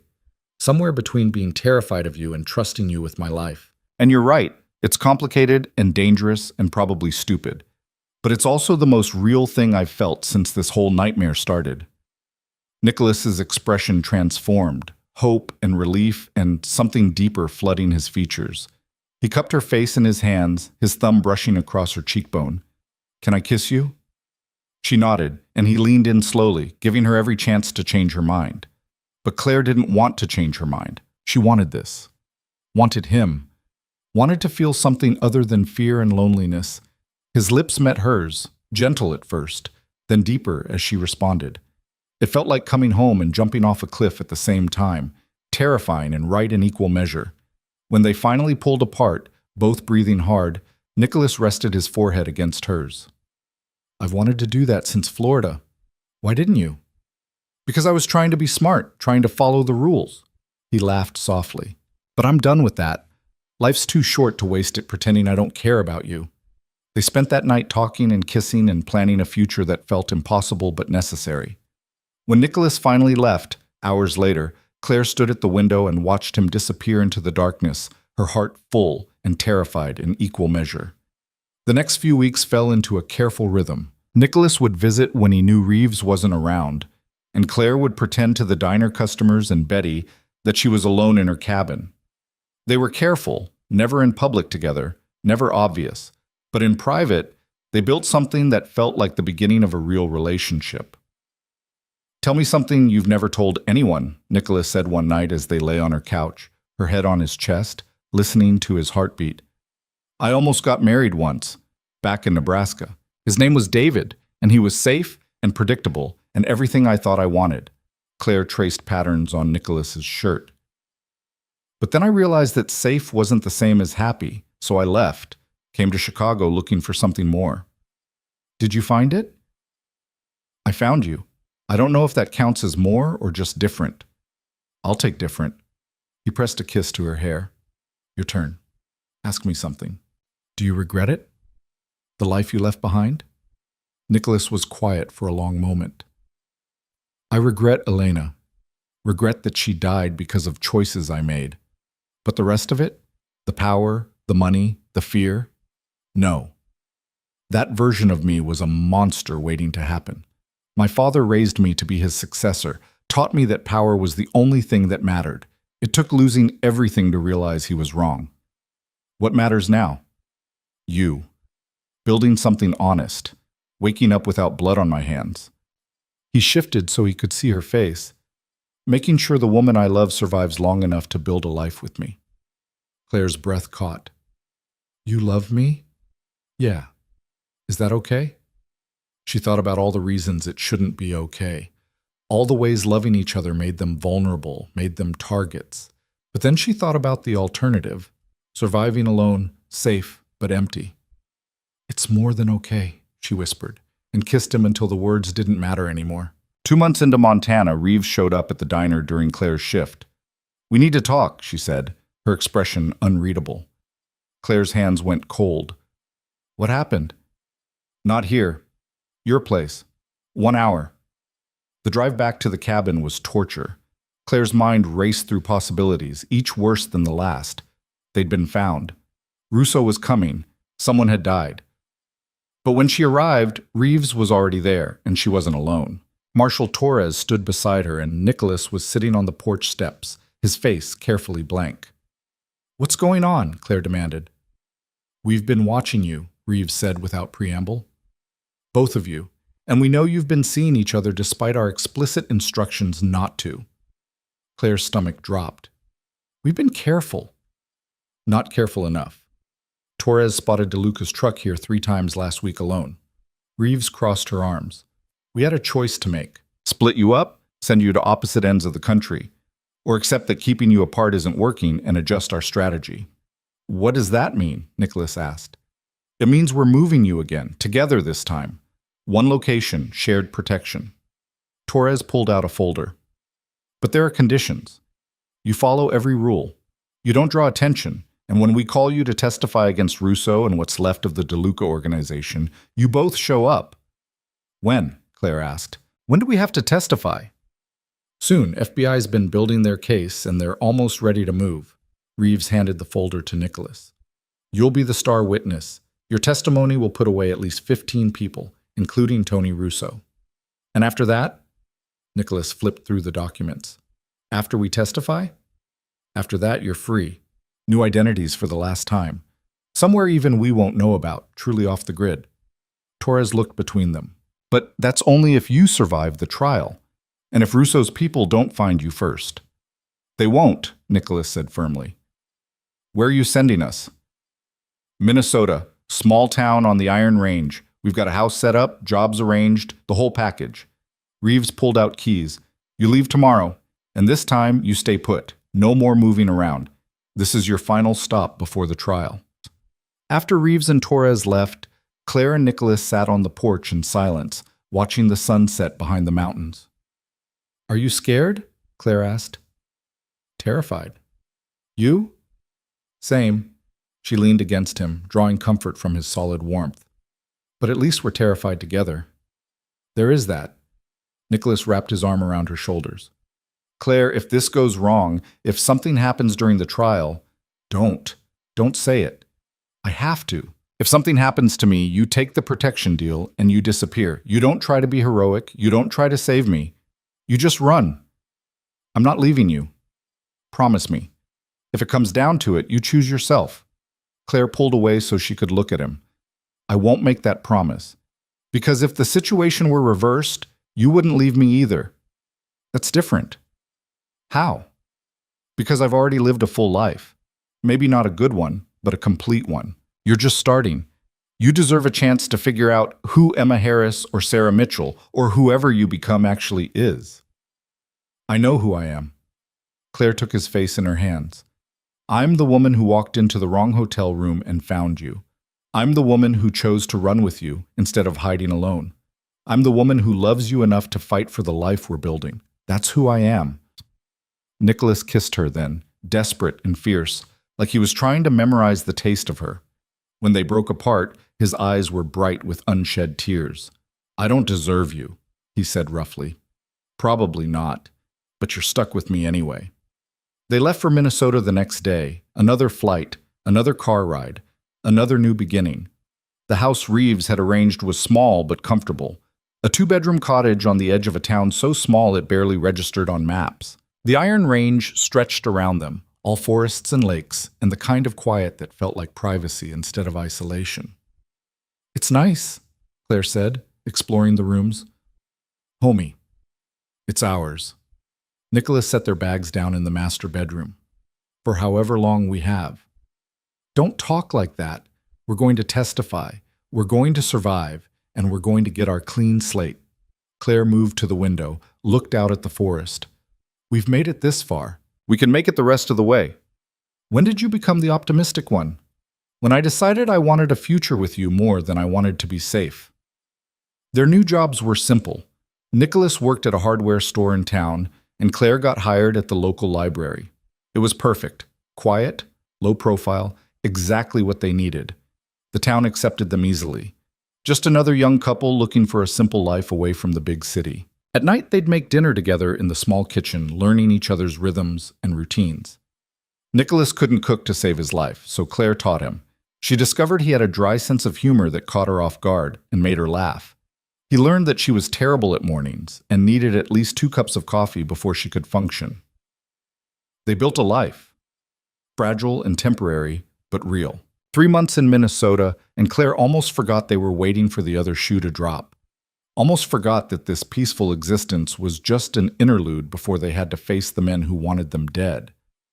Then Reeves called. Trial date set, she said without preamble. 6 weeks. You both need to be ready. Nicholas took the phone from Claire. What's the security situation? Heavy. We're bringing you both back to Chicago under guard. You'll testify, then we extract you immediately. Reeves's voice was tight. But Russo knows the trial is coming. He's going to make a move. Question is when. We'll be ready, Nicholas said, but his hand found Claire's and gripped tight. The next 6 weeks were torture. Every car that drove past the house too slowly. Every stranger who looked at them twice in town. Every phone call from Reeves with updates that never contained good news. They picked up 3 of Russo's guys trying to access your old FBI files, Reeves reported 2 weeks before the trial. We've got them, but it means Tony's actively looking for you. Can you protect us? Claire asked. We're trying, but you need to be smart. Don't go anywhere alone. Vary your routes. Trust your instincts. 3 days before they were scheduled to fly back to Chicago, Claire's instincts started screaming. She was closing up the library when she noticed the black sedan parked across the street. It had been there when she'd arrived that morning, and it was still there now. Different driver, though. She could see him through the window, pretending to look at his phone. Claire called Nicholas immediately. There's someone watching the library. Get inside, lock the doors. I'm coming to get you. Nick, what if... Just do it. Now. Claire retreated into the library, locked the front door, and called Reeves. The phone rang 6 times before going to voicemail. Reeves, it's Emma. There's a car watching the library. Black sedan, rental plates. I think they found us. She tried Torres next. Same thing. Voicemail. Through the window, Claire saw the sedan's door open. A man got out. Tall, broad-shouldered, moving with purpose toward the library entrance. Claire's heart hammered. She looked around frantically for another exit. The back door led to an alley, but if there was someone in the front, there was probably someone in the back, too. The man tried the front door, found it locked, knocked. Emma Harris? I just need to ask you a few questions. Claire pressed herself against the wall, out of sight from the windows. Her phone buzzed. A text from Nicholas. 2 minutes away. Stay hidden. Another knock, harder this time. Miss Harris, I know you're in there. This'll be easier if you just open the door. The back door rattled. They were trying to trap her. Claire grabbed the heavy bookend from the checkout desk. Pathetic as weapons went, but better than nothing. She moved toward the back office, the only room with a door she could lock. Glass shattered. The man had broken the front window and was reaching through to unlock the door. Claire ran. She made it to the office and slammed the door just as she heard footsteps in the main library. Her fingers fumbled with the lock, finally getting it secured. The office had a window, but it was small and high up. Miss Harris, you're just making this harder. The man's voice was calm, almost friendly. Mr. Russo just wants to talk. Ask you some questions about your boyfriend. Claire dragged the desk chair to the window, climbed up, tried to force it open. It was painted shut. The doorknob rattled. Last chance to do this the easy way. Claire grabbed a stapler from the desk and smashed it against the window. The glass cracked but didn't break. She hit it again, harder, and it finally shattered. The office door splintered as someone kicked it. Claire was halfway through the window when hands grabbed her legs and yanked her back. She fell hard, the breath knocked from her lungs, the bookend flying from her grip. The man loomed over her and she saw his face clearly for the first time. Hard eyes. Professional. This wasn't some street thug. This was a killer. Nothing personal, he said, pulling out a gun. Just business. Claire closed her eyes. The gunshot was deafening in the small space. But she wasn't hit. Claire opened her eyes to find Nicholas standing in the doorway, his own weapon raised, and the man who'd grabbed her crumpling to the floor. You okay? Nicholas asked, his voice tight. Yeah, I think so. Claire scrambled to her feet. How did you... Back door was already open. Took care of the other guy. He grabbed her hand. We need to move. Now. They ran through the library, past the unconscious form of another man, the backup Claire had suspected, and out into the cold Minnesota night.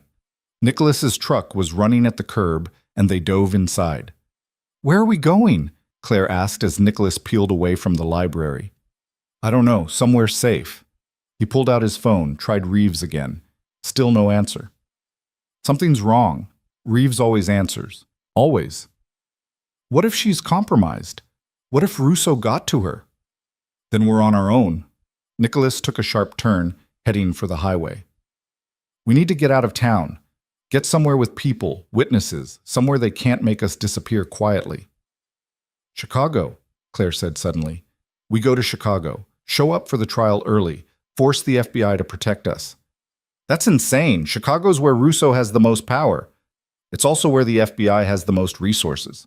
And if we can make it to the courthouse, if we can get inside, he can't touch us. Claire looked at Nicholas. It's risky, but staying here is suicide. Those men knew where to find us. That means Russo knows everything. Nicholas's jaw tightened, but he nodded. Chicago it is, but we drive. Flying's too exposed. That's 18 hours. Then we better get started. They drove through the night, taking back roads and avoiding tolls, paying cash for gas and keeping to the speed limit. Every set of headlights behind them made Claire's heart race. Every rest stop could be an ambush. Nicholas kept trying to reach Reeves. By dawn, he'd left 12 messages. She's either dead or dirty, he said grimly as they crossed into Wisconsin. Either way, we're flying blind. We still have Torres. If Torres was clean, he'd have answered by now too. Nicholas rubbed his eyes. We need to assume the worst, that we're on our own until we reach Chicago. They stopped at a truck stop outside Madison for food and coffee. Claire was using the restroom when she heard it, a news report playing on the television above the counter. 2 federal marshals killed in what authorities are calling a coordinated attack on a witness protection safe house in Montana. The FBI is investigating possible connections to organized crime. No word yet on whether the witnesses were harmed. Claire's blood ran cold. She stumbled out of the restroom to find Nicholas white-faced, staring at the same broadcast. Montana, he said quietly. Our cabin. They think we're dead, Claire whispered. Reeves and Torres went back to check on us, and Russo's people were waiting. Nicholas grabbed her arm. We need to go, now. If they're reporting casualties, that means the FBI knows something went wrong. They'll be looking for us. They made it back to the truck and were pulling out of the parking lot when Claire saw it. A black sedan, identical to the one from the library, pulling in. Nick, I see it. He gunned the engine, shooting onto the highway. Hold on. The sedan followed. What happened next was a blur of adrenaline and terror. Nicholas drove like he was racing for their lives. Because he was. The sedan kept pace, drawing closer. Claire saw the passenger window roll down, saw the gun. Get down! Nicholas shouted. Claire ducked just as bullets shattered the rear window. Nicholas swerved, cutting across 2 lanes of traffic, horns blaring. The sedan followed, relentless. They were approaching downtown Madison, traffic getting heavier. Nicholas took an exit too fast, tires screaming, and plunged into the city streets. Call 911, he ordered. Tell them there's an active shooter. Claire's hand shook as she dialed. There's a car chasing us. They have guns. They're shooting. More gunfire. The truck's side mirror exploded. Nicholas took a hard right into a parking garage, racing up the levels. The sedan followed. At the top level, Nicholas slammed on the brakes and threw the truck into reverse. What are you doing? Claire screamed. Trust me. He backed up at full speed just as the sedan came around the corner. The impact was devastating. Metal screeching, glass shattering, the force of it throwing Claire against her seatbelt hard enough to bruise. When the world stopped spinning, Claire looked up to see the sedan crumpled against a concrete pillar, steam rising from its hood. Nicholas had used their truck as a battering ram. Out, Nicholas said, his voice steady despite the chaos. We go on foot. They abandoned the destroyed truck and ran, taking the stairs down 6 levels with their pursuers' shouts echoing behind them. At ground level, they burst out into a busy shopping district, blending into the crowd. Police are coming, Claire gasped. I can hear sirens. Good. Let them clean up the mess. We need to disappear. Nicholas pulled her into a department store, through the racks of clothing to the back exit. There'll be more. Russo won't stop with just one car. They spent the next 6 hours moving through Madison like ghosts, using every trick Nicholas knew from his years in hiding. They stole clothes from a laundromat, bought burner phones with cash, found a rundown motel that didn't ask questions. In the tiny, dingy room, Claire finally fell apart. They killed Reeves and Torres, she sobbed, because of us. Because we couldn't just follow the rules and stay hidden. Hey, look at me. Nicholas pulled her into his arms. This isn't our fault. This is Russo's fault. He's the one killing people. He's the one who couldn't let go. But they died protecting us. And their deaths won't mean anything if we die too. We finish this, Claire. We get to Chicago, we testify, and we burn Russo's whole organization to the ground. That's how we honor them. Claire nodded against his chest, trying to find the strength to keep going. We're going to make it, Nicholas said firmly. I promise you. We're going to survive this and get our life back. She wanted to believe him, but as they lay in that terrible motel room, listening to sirens in the distance and waiting for dawn, Claire couldn't shake the feeling that the worst was still ahead of them. They reached Chicago 36 hours later, exhausted and running on nothing but fear and determination. Nicholas had traded the burner phone for information from a contact he swore he could trust, a former associate who owed him a life debt and had stayed clean after the organization fell apart. Russo's got people watching the courthouse, the contact had told him. FBI too, but Tony's got half the Chicago PD in his pocket. You show up, you're dead before you reach the steps. Well, then we don't go to the courthouse, Nicholas had said. We go straight to the source. Now they sat in a stolen car across the street from the federal building, watching armed guards patrol the entrance, and Claire wondered if they'd finally run out of options. This is crazy, she said. We can't just walk in there. We can't hide forever either. Russo found us in Minnesota. He'll find us again. Nicholas pulled out the phone, dialed a number he'd memorized. I'm calling the lead prosecutor, telling him we're here and we're ready to testify. He'll have to come get us. What if Russo's people are listening? Then we improvise. He hit dial. The call connected after 2 rings. Assistant U.S. Attorney Michael Chen. My name is Nicholas DeLuca. I'm supposed to testify in the Russo case, and I'm currently sitting outside your building with a very scared witness who's been shot at more times this week than she can count. We need protection, and we need it now. Silence on the other end. Then, how do I know this is really you? Because I can tell you exactly where Anthony Russo buried the bodies from the 2019 warehouse massacre, because I have documents proving he ordered the hit on Judge Matthews last year, because I'm the only person alive who knows the location of $50 million in offshore accounts. Nicholas's voice was steady, commanding. And because if you don't get us off this street in the next 10 minutes, Tony's going to kill the best witnesses you've got. More silence. Where exactly are you? Southeast corner, blue Honda. We're not moving until we see federal agents, not cops.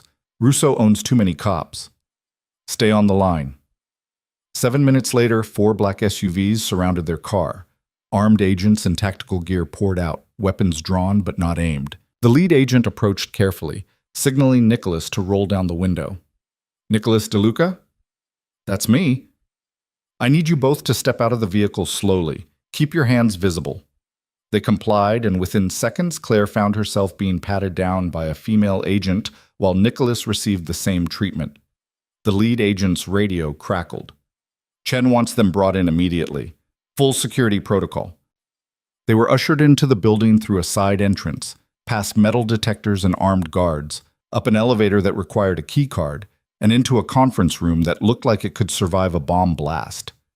Michael Chen was waiting for them, a sharp-eyed man in his 40s who looked like he hadn't slept in days.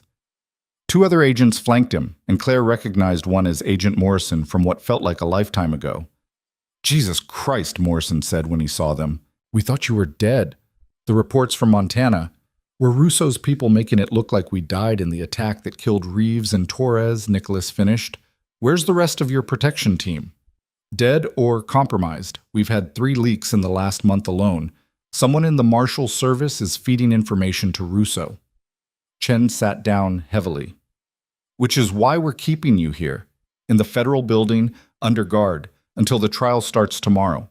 Tomorrow? Claire's voice cracked. The trial's tomorrow? We moved it up. Too many security issues, too many threats. Judge agreed to fast-track it. Chen pulled out a thick folder. We need your statements. Everything you know, everything you saw. And then you're both going into a secure room until it's time to testify. The next 12 hours were a blur of depositions and interviews. Nicholas laid out the entire structure of what remained of the DeLuca organization, naming names, providing evidence, destroying any remaining loyalty to the people who'd once called him their leader. Claire told her story, The wrong room, the fear, the running, the men who'd tried to kill her. "You're incredibly brave," Chen told her during a break. "Most people would have folded under this kind of pressure."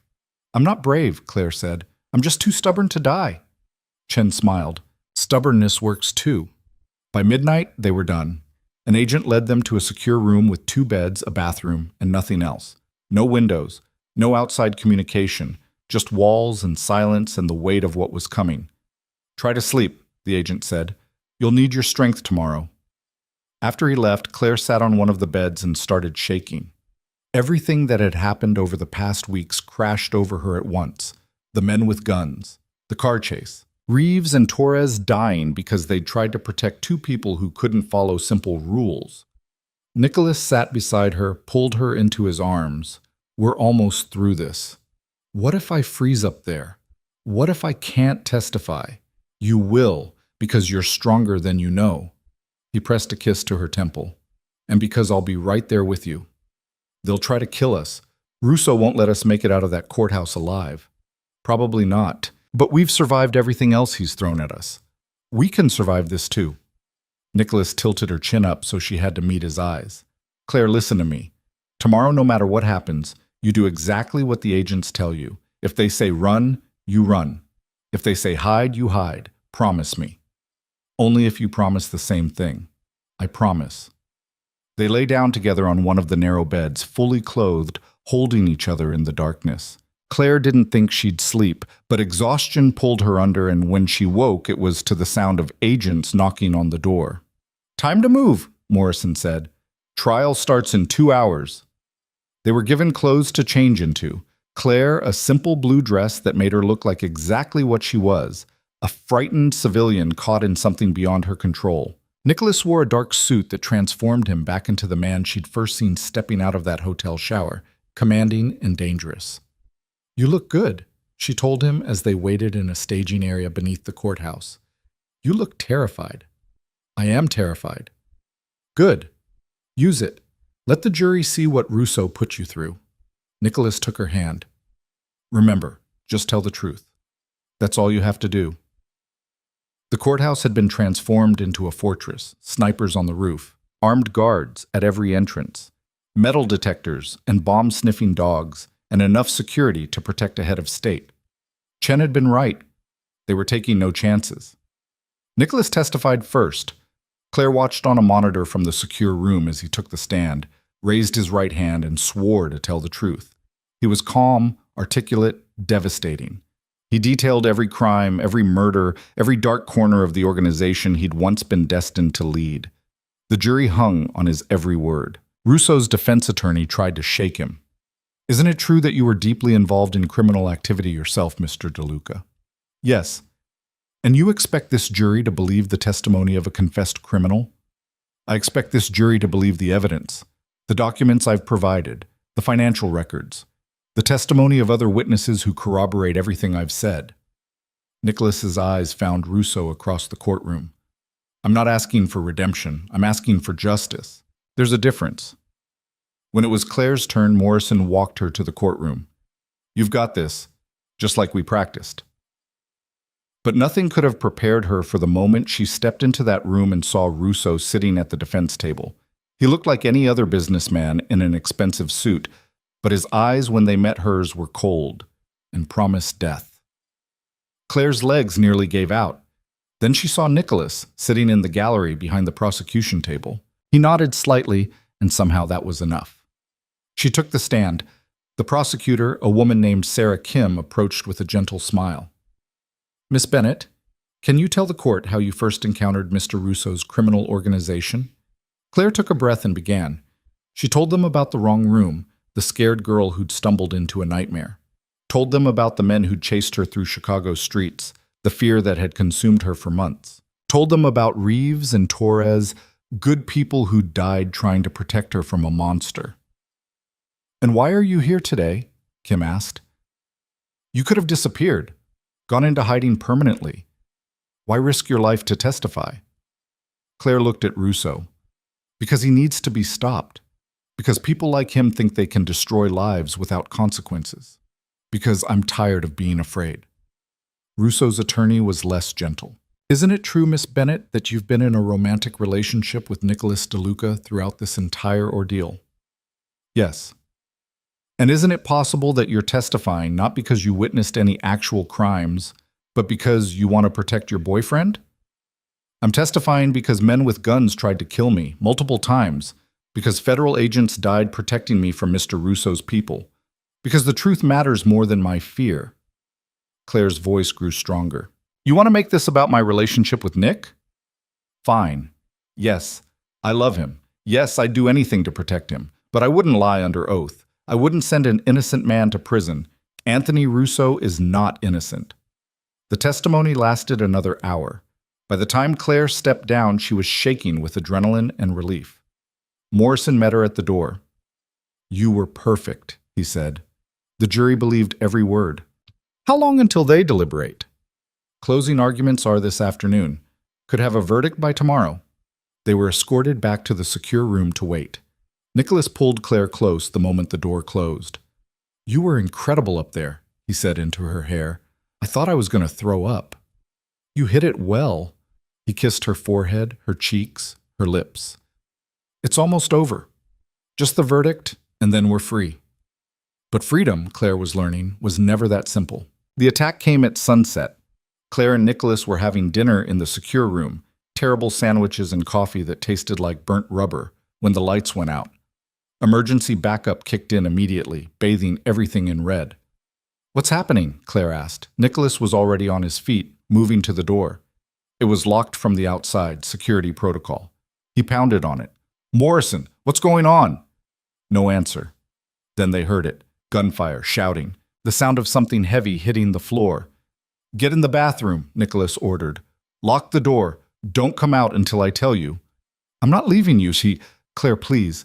If they get through that door, I need you safe. I need to know you're going to survive this. The bathroom door was reinforced steel. Claire locked herself inside, pressed her ear against it, and listened to her heart hammer against her ribs. More gunfire. Closer now. The main door to their room exploded inward. Through the crack beneath the bathroom door, Claire saw shadows moving, heard Nicholas's voice, steady and calm. Tony, I wondered when you'd make your move. You always were predictable, Nick. Russo's voice smooth and deadly. Did you really think your testimony would put me away? I own half the people in this building. The other half will be here any second. The other half are dead or running. I brought 20 men. How many agents do you think are left? Claire's hand shook as she pulled out the burner phone Morrison had given her for emergencies. She dialed 911, whispered their location, begged for help. You don't have to do this, Nicholas was saying. You've already lost, Tony. Even if you kill me, the evidence is out there. The jury's already heard it. You're finished. Maybe, but at least I'll have the satisfaction of watching you die. A pause. Where's the girl? Long gone. Feds evacuated her when the shooting started. Liar, she's here. I can feel it. Footsteps moving closer to the bathroom. Come out, Claire. Make this easy. Claire pressed her hand over her mouth to keep from making a sound. She's not here, Nicholas said again. It's just you and me, Tony, like it should have been from the start. The bathroom door shuddered under impact. Someone was trying to kick it in. Claire looked around frantically for a weapon. Anything. Her hand closed on the heavy porcelain lid of the toilet tank. She lifted it, positioned herself beside the door. Another kick. The lock was starting to give. I'm sorry about Elena, Russo said conversationally. That wasn't supposed to happen. The bomb was meant for you. I know, doesn't make her any less dead. True, but you should have stayed dead too. Should have accepted the gift I gave you and disappeared forever. Instead, you come back, you betray everyone, you think you can just walk away clean? Russo laughed. There's no walking away from this life, Nick. You know that. The bathroom door splintered. Claire swung the porcelain lid with everything she had. It connected with someone's head, not Russo, one of his men, and the man went down hard. There you are, Russo said, appearing in the doorway. He had a gun pointed at her chest. Hello, Claire. We finally meet properly. Stay away from her, Nicholas's voice deadly calm. Or what? You're unarmed, outmanned, and out of time. Russo gestured with the gun. Come out of there, Claire. Let's end this. Claire stepped out of the bathroom, her makeshift weapon useless against firearms. Russo grabbed her arm, pulled her against his chest, the gun now pressed to her temple. Here's how this is going to work, Russo said. I'm going to kill Claire while you watch. Then I'm going to kill you. Then I'm going to walk out of here and disappear before the real FBI shows up. My men have already planted evidence that'll make this look like a shootout between rival gangs. No one will ever know the truth. Except the jury, Nicholas said. They know. The judge knows. Chen knows. You can kill us, but the truth's already out there. Then I'll be a rich man in a country without extradition. I've planned for every contingency. Russo's grip tightened on Claire. Any last words? Yeah. Claire drove her elbow back into Russo's ribs, using every ounce of strength she had. It wasn't much, but it was enough to make him stumble, the gun moving away from her head for just a second. Nicholas moved like lightning, closing the distance between them. He grabbed Russo's gun hand, twisted hard, and the weapon went flying. The two men collided, a brutal tangle of fists and fury. Claire scrambled for the gun, but one of Russo's men grabbed her from behind. She fought, kicked, screamed, and then Morrison appeared in the doorway, his weapon raised. "Federal agent, drop your weapons!" The man holding Claire let go and ran. Morrison shot him before he made it 3 steps. More agents poured into the room. The tide was turning. Russo's men were falling, surrendering, being cuffed and dragged away. But Russo and Nicholas were still fighting, locked together in savage combat. Russo pulled a knife from somewhere, slashed at Nicholas's face. Blood bloomed across Nicholas's cheek, but he didn't slow down. He drove Russo back against the wall, his hands around the other man's throat. "Nick, stop!" Claire screamed. "You'll kill him!" "He deserves to die," Nicholas growled, but his grip loosened slightly. "He deserves to rot in prison for the rest of his life. Don't give him the easy way out." Claire moved closer, her hand on Nicholas's arm. "Don't let him turn you back into the man you were. You're better than this now." For a long, terrible moment, Nicholas didn't move. Then he released Russo, who collapsed to the floor, gasping. Morrison and 2 other agents immediately cuffed Russo. "Anthony Russo, you're under arrest for attempted murder of federal witnesses, murder of federal agents, and about 50 other charges that'll keep you locked up until you're 100. Russo laughed, blood streaming from his nose. "You think this is over? I have lawyers who will have me out by tomorrow." "Not this time," Chen said, appearing in the doorway. "Your lawyers are already under investigation. Your accounts are frozen. Your safe houses are being raided as we speak. You're done, Tony." As they dragged Russo away, Claire threw her arms around Nicholas. He held her tight, his blood staining her dress, both of them shaking with adrenaline and relief.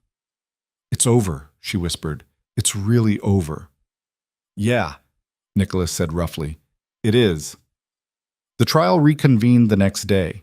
Russo's defense team tried to claim the attack proved nothing, but the jury deliberated for less than 3 hours. Guilty on all counts.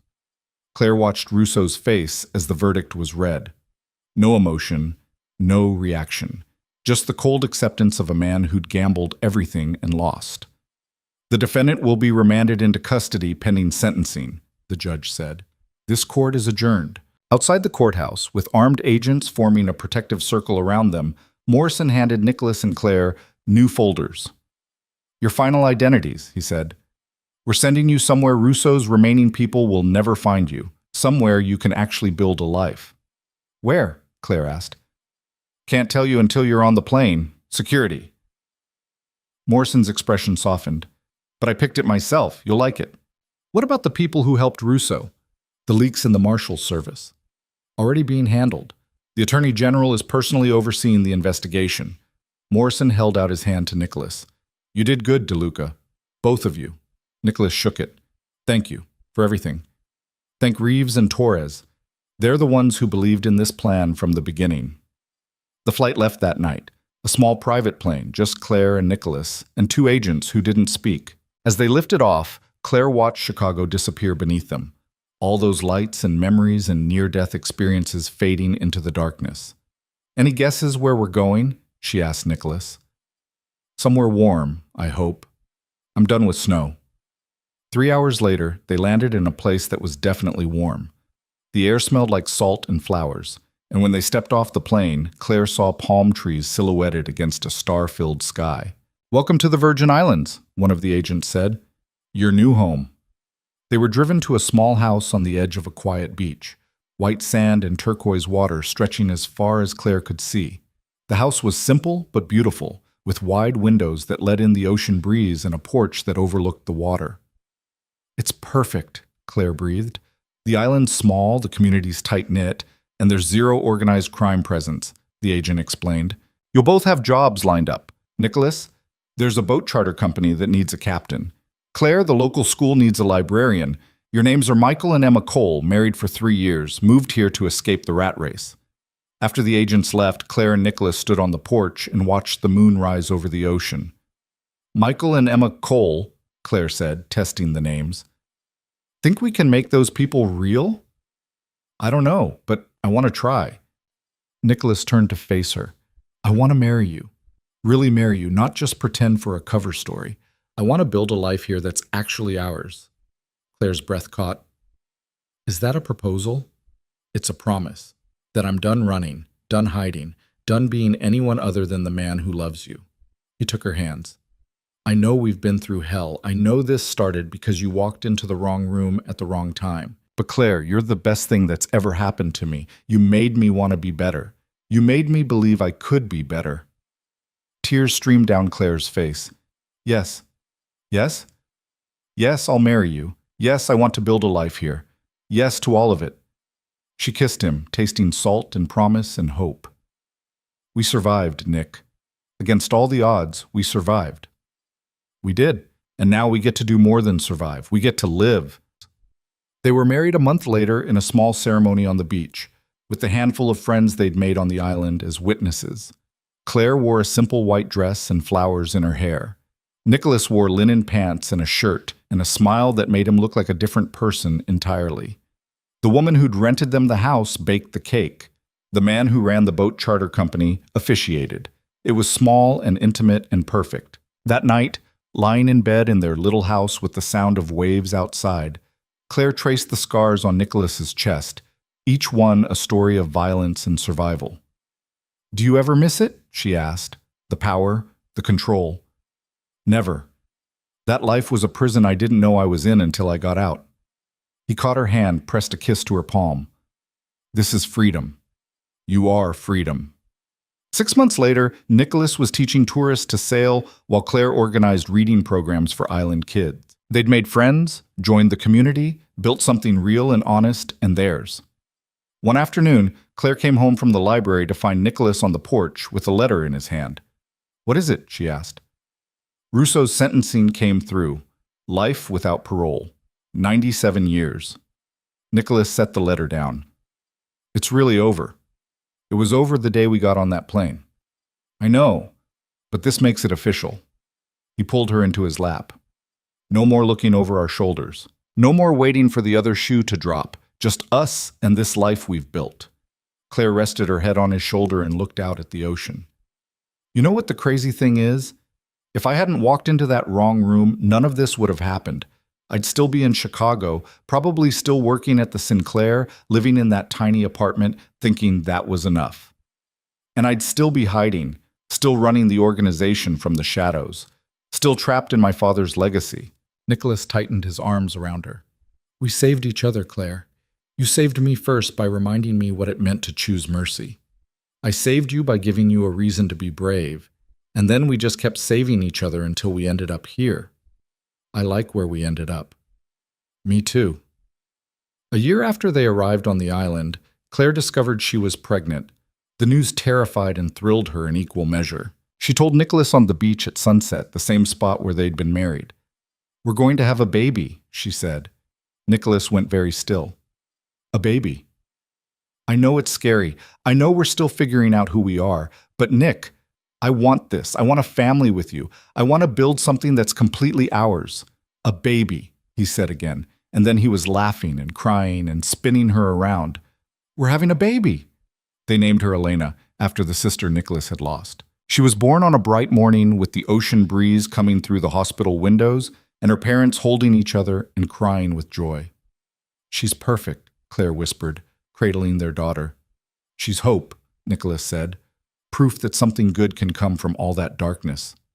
3 years after leaving Chicago, Claire stood in their backyard watching Nicholas teach Elena to swim in the inflatable pool he'd set up. Their daughter's laughter filled the air, bright and fearless and free. Claire thought about the scared girl who'd walked into room 4227 and how that single mistake had changed everything. She thought about Reeves and Torres, who'd given their lives so she could have this moment. She thought about all the running and fear and near-death experiences that had led her here. And she was grateful. Not for the violence, not for the trauma, but for the second chance. For the man who'd chosen mercy when he could have chosen murder. For the love they'd built out of impossible circumstances. For the family that proved redemption was possible. Nicholas looked up, caught her watching, and smiled. The scars on his face had faded but would never completely disappear. They were part of his story, part of who he'd been and who he'd become. Elena splashed water at her father, and he pretended to be mortally wounded, falling dramatically to the grass. Their daughter's giggles were the best sound Claire had ever heard. This was the life they'd fought for, the life they'd survived for. And it was more than either of them had ever dared to dream. That evening, after Elena was asleep, Claire and Nicholas sat on their porch with glasses of wine, watching the stars come out over the ocean. "Do you ever wonder what would have happened if you'd killed me that first day?" Claire asked. "If you'd followed your instincts instead of letting me go?" "Every day. And every day I'm grateful I didn't." Nicholas reached for her hand. "You know what I think? I think some part of me knew. Knew that you were going to be the one who saved me from myself. That's why I let you walk away. Or maybe you were just having a good day. Maybe. But I prefer my version." Claire laughed, leaning into him. "Your version is more romantic. I'm a romantic now. You turned me into one. I turned you into a lot of things. Boat captain, father, law-abiding citizen. You turned me into someone who deserves this life. That's the best thing anyone's ever done for me." They sat in comfortable silence, the kind that only came from truly knowing someone, from surviving everything the world could throw at you and coming out stronger on the other side. Claire thought about writing it all down someday. Their story. Not for publication, that would be too dangerous, but for Elena. So she'd know where she came from, so she'd understand that sometimes the worst mistakes led to the best outcomes. That love could grow in the darkest places. That people could change if they wanted it badly enough. But that could wait. For now, Claire was content to simply live it. To wake up each morning beside the man she loved. To raise their daughter in this peaceful place. To build a future that wasn't haunted by the past. The wrong room had led her to the right life. And that was more than enough.